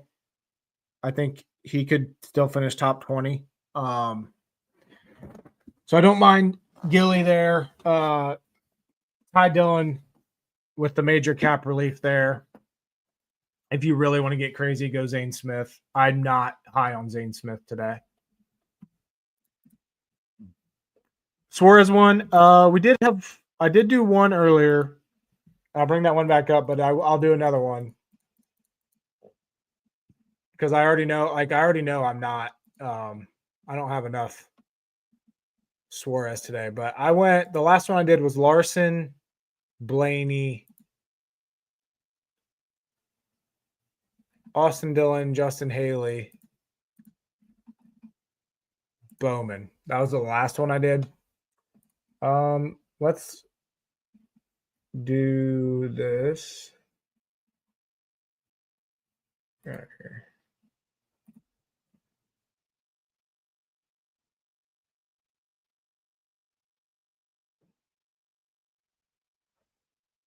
So my highest projected with Suarez in it goes Larson, Reddick, Suarez, Hocevar,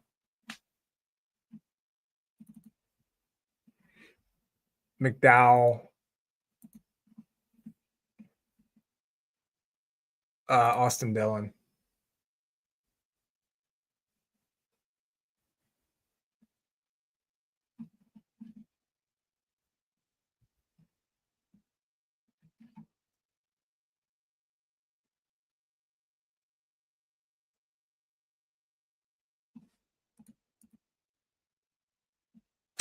Larson's projected ownership. I have him at just over 50%. I think it's going to be higher than that. I think it's probably going to be high 50s. But I definitely think he'll be one of the highest owned on the slate. And honestly, with this lineup, I think I'd rather go, instead of Hocevar, I'd rather go Kez and then just hit Haley.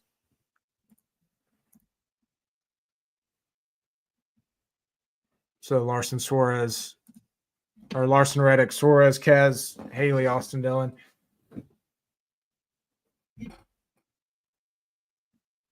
My projections like McDowell quite a bit. And I understand it, but I'd rather go like that.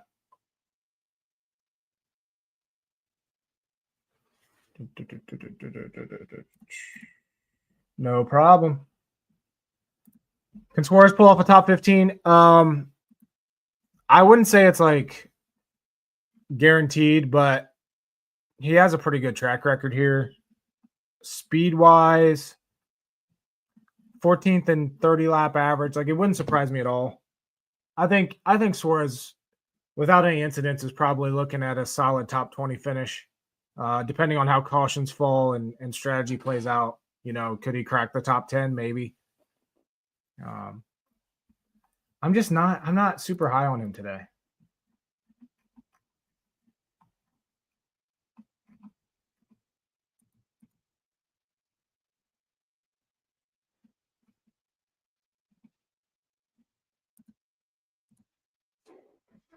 Oops.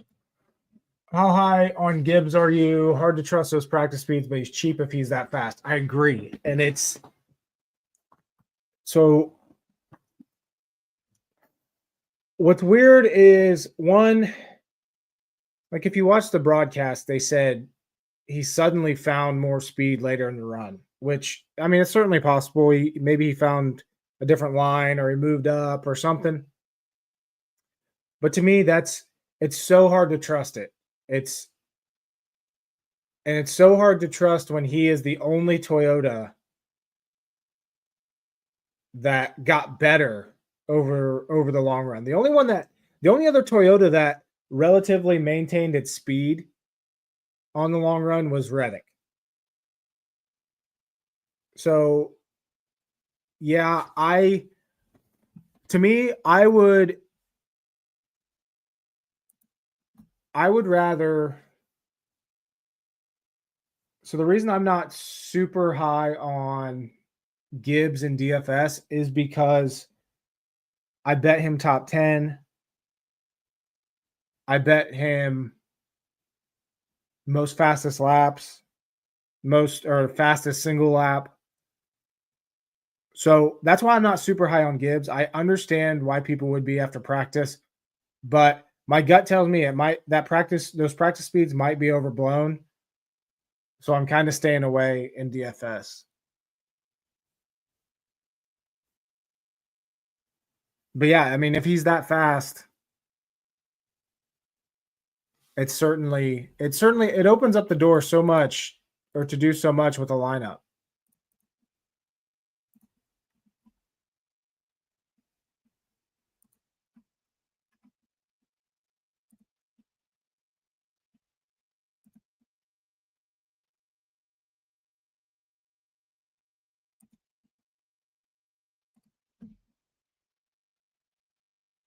Because you could do something like that.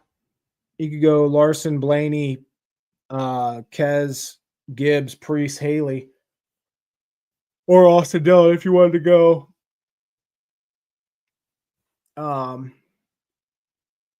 that route.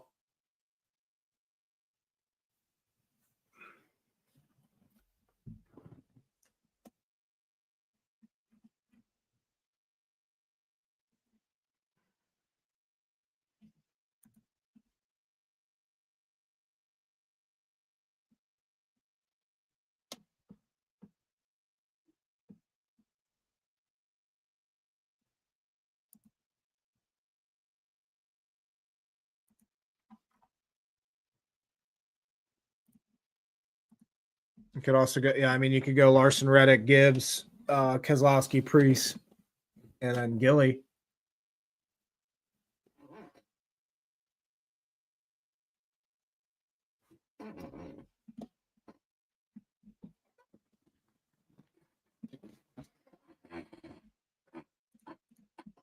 Hamlin, I'm right now. I have 4 lineups built with Hamlin in it. I know my projections really like Hamlin. How can you, starting 23rd? I think you definitely have to have a good amount of Hamlin. I am just super concerned about the Toyota speed long run. I mean, Bell straight up said that they fell off a cliff. Hamlin, you look at his, he was solid 10 lap average, but his did the same thing. He went from second fastest in 10 lap average to third in 15 lap, 7th in 20 lap, 9th in 25 lap, and then 11th in 30 lap average. So do we trust him to fix this? I feel like the Toyotas have struggled on long run speed with fall off all year and even dating back to last year. So I think I'd rather kind of stay away.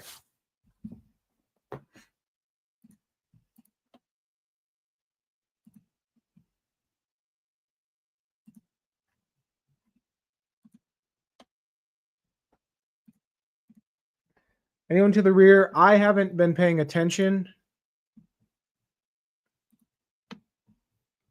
So I'll check. See if Bob's tweeted anything. I don't know if he's focusing more on IndyCar this week or not.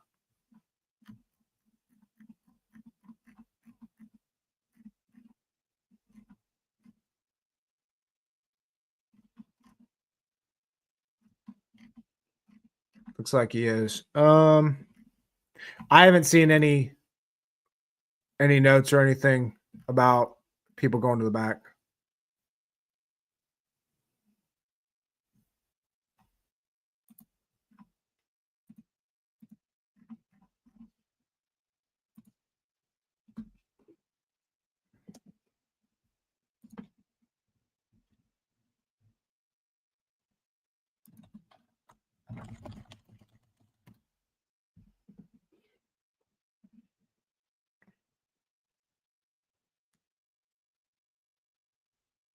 I just got a DM. It looks like DraftKings moved the line on Gibbs. They had to get destroyed on it. Damn, they got Larson down to plus 285.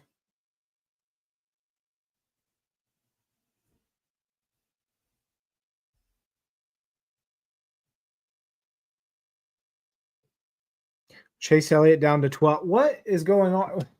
Like, we were just literally in this live stream, we were talking betting Chase Elliott 28-1. They got him down to 12. Damn, these lines have moved quite a bit.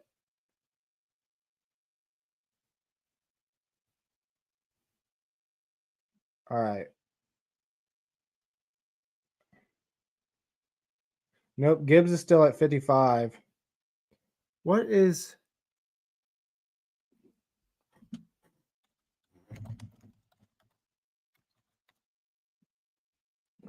I'm curious what got sent down or bet down.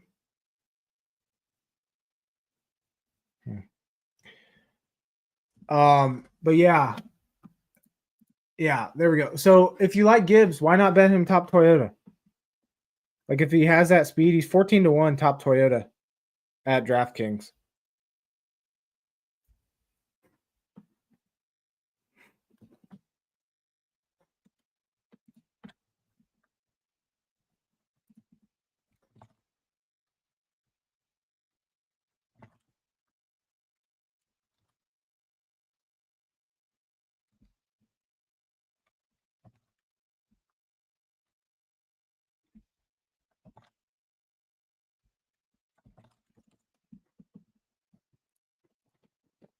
Save that lineup. I can't believe the Chase line moved that much. 28-12? What is going on? See where it's at everywhere else. Looks like it's...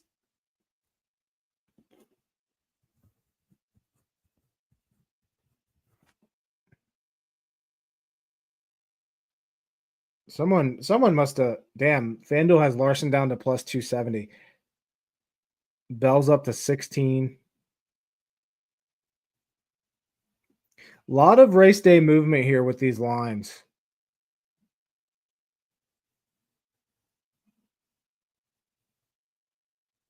Looking at...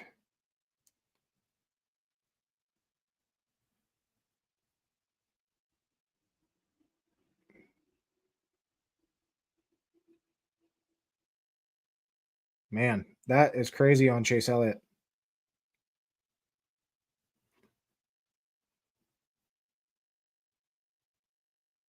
Let's look at some of these other books that are typically a little bit slower to update.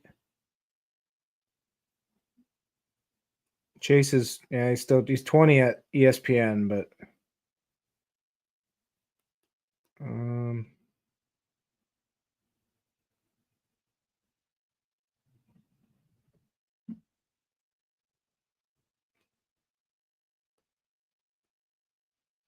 Chase was plus 110 for a top 10 at the Canby books last night.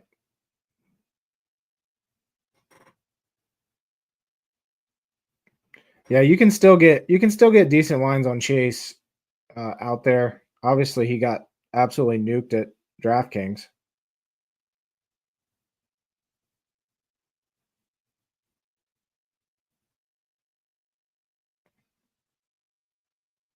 But yeah, I don't mind Ty Gibbs top Toyota at 14 on DraftKings.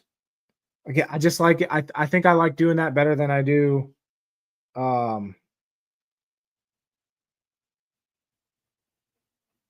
I like betting on Gibbs today more than I do being heavy on him in DFS.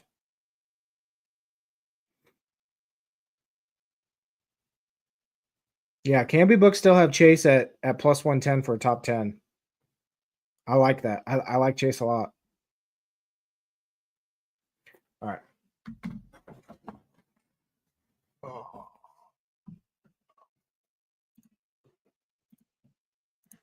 Yeah, Reddick's going to be tough to beat. Top Toyota, like he's rightfully the favorite for top Toyota. But I'm not sure Bubba scares me off as much, or it definitely doesn't scare me off as much. To me, I kind of if Gibbs has that speed, I'd put him in Bubba in the same realm. And then obviously like there's Hamlin there, there's Briscoe, but 14-1 for Gibbs, top Toyota, with what he showed in practice, I think is good value to bet. I do. Anything in practice yesterday that stands out to me? Allmendinger is not as bad as people are saying he is. I think he's going to be solid today. DFS wise, it's hard to like put him in a ton just because he starts so high up. But I think betting wise, I like him. Toyotas, I'm very concerned about their long run speed and fall off. None of them really look good to me outside of Gibbs and Reddick, of course. But Hamlin fell off a ton. Bell fell off a ton. Briscoe fell off a ton. Eric Jones fell off a cliff. Eric Jones has short run speed, and that's about it. And that's why I don't particularly like him. My projections like him a lot in DFS, but my brain doesn't. I'm not high on Jones today. Blaney looks really good. Fords look really good. Spire looks good on the long run. And Hendrick, of course, on the long run. RFK cars look solid. They should be able to move up. Not a big fan of Buescher today because he starts so high up, but Keselowski and Preece, they should be able to move up. Keselowski should be a really solid pick today.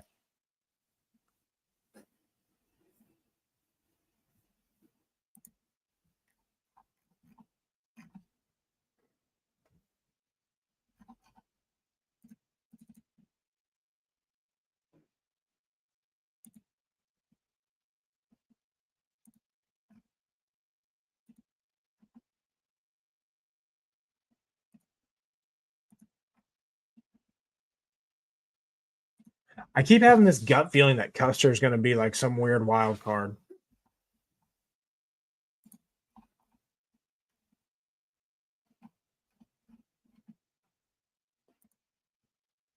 I love Hocevar today. Didn't mention him before, but yeah.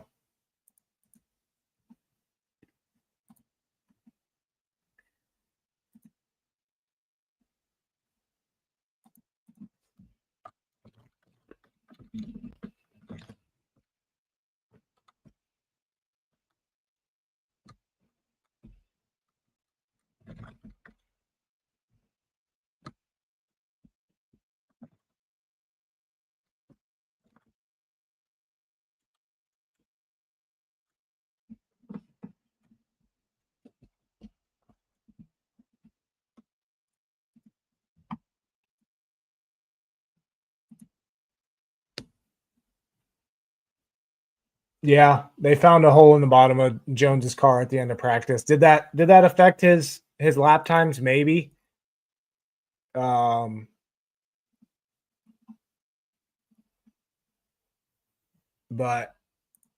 this also like just isn't a great track for him. I'm not trusting single lap speed.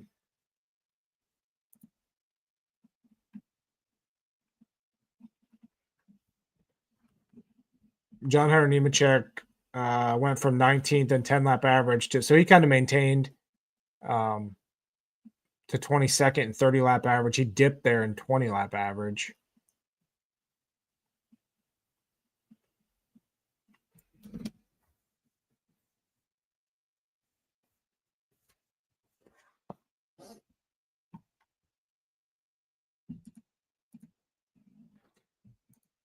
Bubba's paint scheme should justify a win for the 23. What does it look like? I forget what his paint scheme looks like today. Who's the sponsor? See if I can pull it up on Google real quick.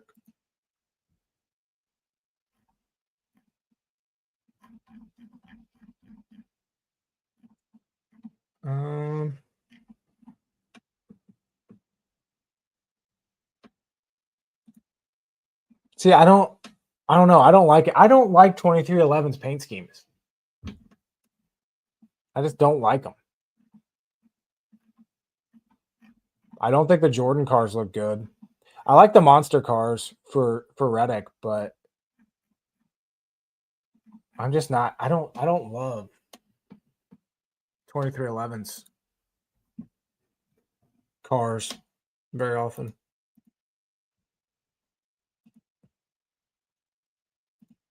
I agree. I've been saying that for years that DFS needs to award stage points. I agree with you. And yes, I think he can win stage one.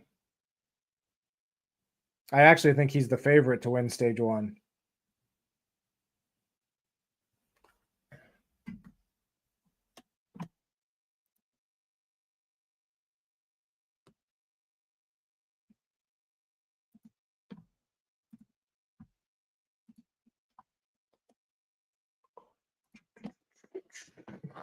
Yeah, I just don't like that paint scheme.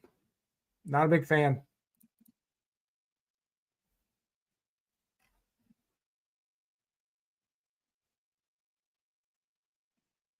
It's gonna be interesting to see what ratings are today as well. With NASCAR and IndyCar going head to head.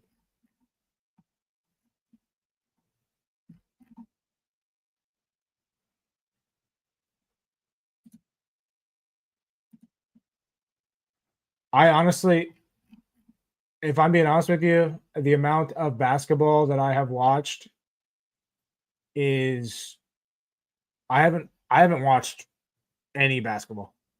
I just don't.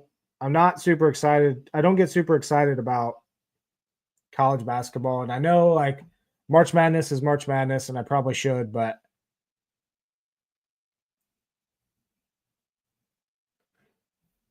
yeah, Bob's pretty focused on Indy today for sure. I'll get more excited about the NASCAR in-season tournament when it gets closer.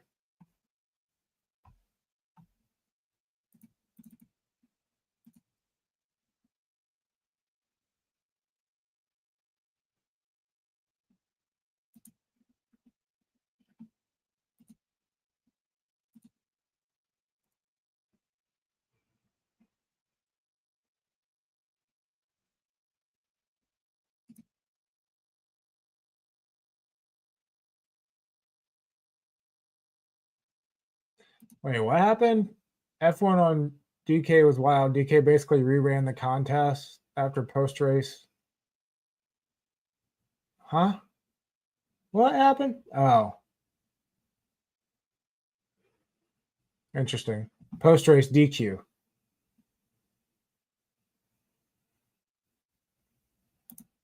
So I think I agree with you. I love Homestead. I think one of the theories that I saw um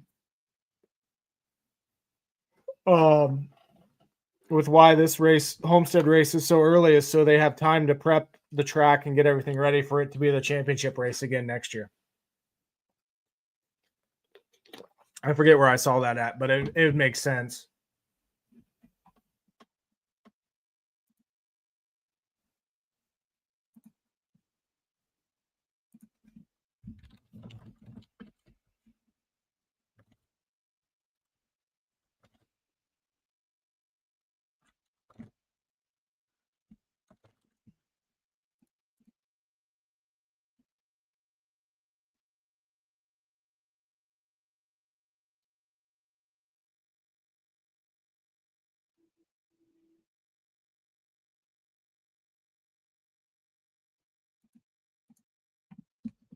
Mm.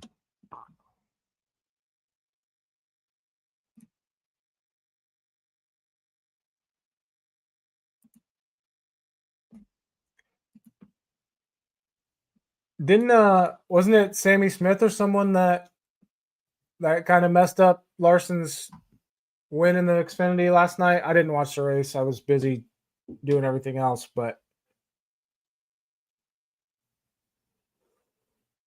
I didn't see what happened.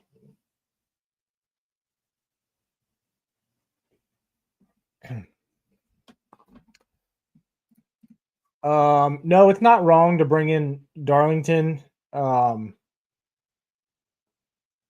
today, but there are certain drivers that, like, it's a good comparison track that you can use, but at the same time, there are some drivers that are really good at Darlington and not great at Homestead, and one of those is Jones. He's just not that good at Homestead.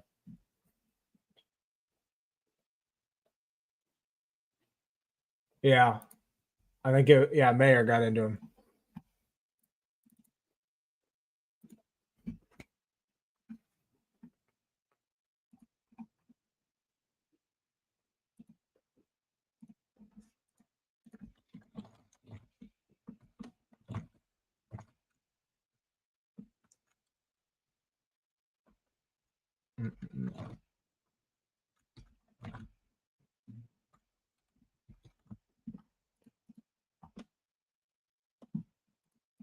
All right, I got one lineup left to put in here, and then I got to hop off.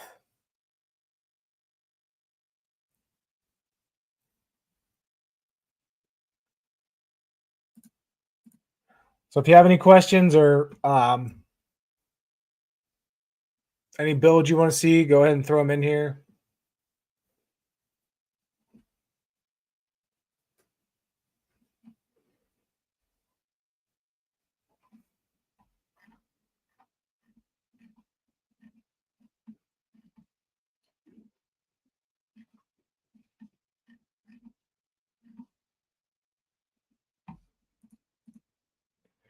Reddick, Blaney, Kez, Priest to start.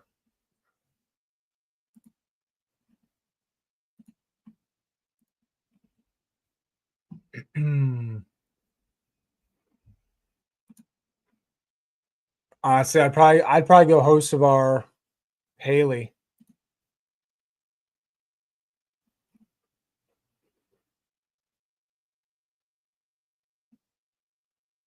Or if you wanted to go Suarez.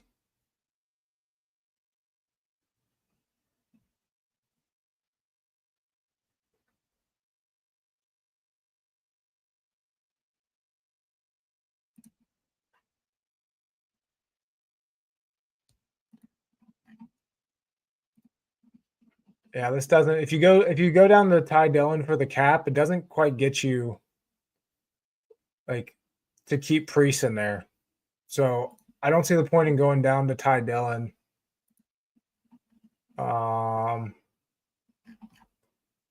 Gilly doesn't get you to Bowman in case you wanted to go that route, but you have Blaney there as an early dom. So yeah, I'd probably go Hocevar.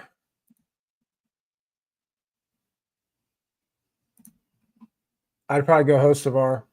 Hocevar or Suarez, and then Haley, if I'm going with those four.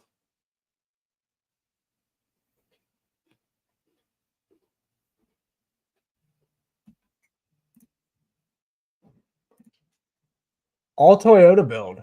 Well, obviously you're going Reddick then. So you're going Reddick. Let's throw Hamlin in there.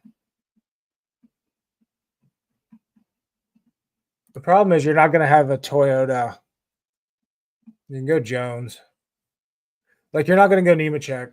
And Herbst is too high up, I think. So I wouldn't go 100% Toyota.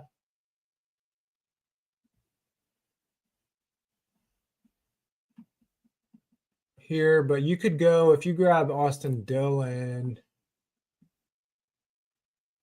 Man, I wouldn't mind that if you could get up to Blaney, or if you get up to Bell, and then you go Zane.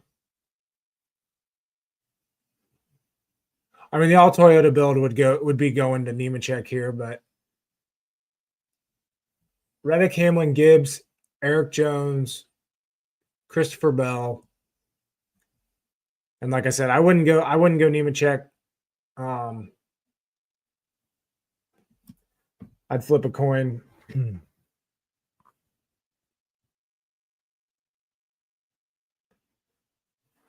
If I was going that route. Can you eliminate guys like, see, I like Almendarin today. I like him as a tournament play, but not like super crazy.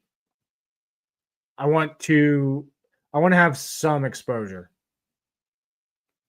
But my projections honestly kind of like Allmendinger to the tune of, like, I ran 150 lineups in tournament mode on the optimizer, and Allmendinger's in there 30% of the time. But yeah, I'm with you on Gregson. I'm probably with you on Briscoe. Obviously, he just won at Darlington, so you have to kind of keep that. But I think you can kind of eliminate Bubba. A lot of people are on Bubba today. I understand the speed, but again, if you don't trust Toyota long run, then I don't see how you can love Bubba today. Instead of Suarez or Haley with that build, how about Austin Dillon, who seems to do well here? Which build are you talking about? But yeah, I agree with you. Austin Dillon, I think he has top 15 potential today. I like Austin Dillon for sure.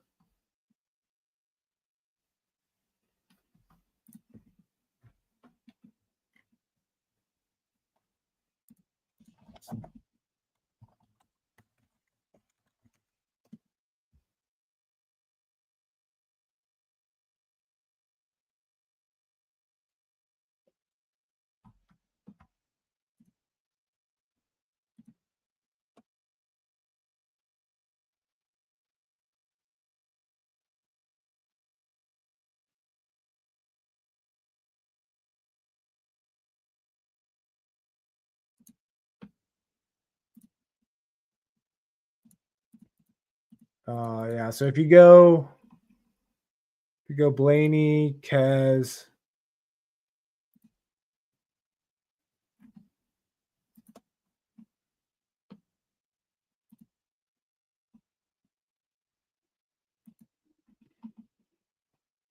yeah, then you could go. I mean, you could definitely go Austin Dillon. I like Austin Dillon and Justin Haley there in that price range.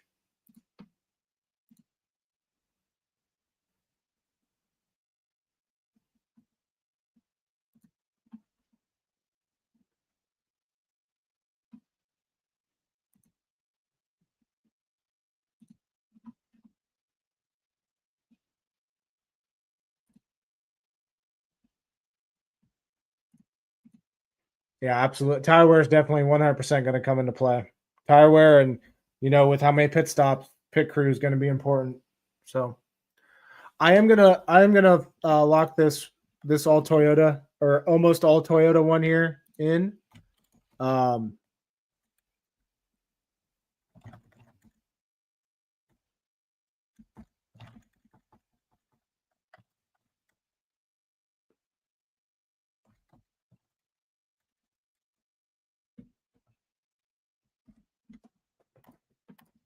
Yeah. Any more questions? Just let me know. Otherwise, I'm gonna hop off here. Finalize my lineups and get ready to watch this race. Should be a good one. Homestead's always fun.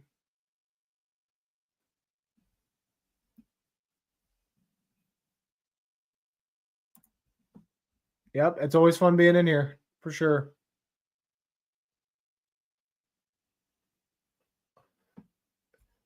All right. I'm going to get going. Good luck to everybody today at Homestead. Yeah, should be a good one. Have fun building those lineups. There's a lot of ways you can go today. A lot of ways you can go. See you guys. See you next week.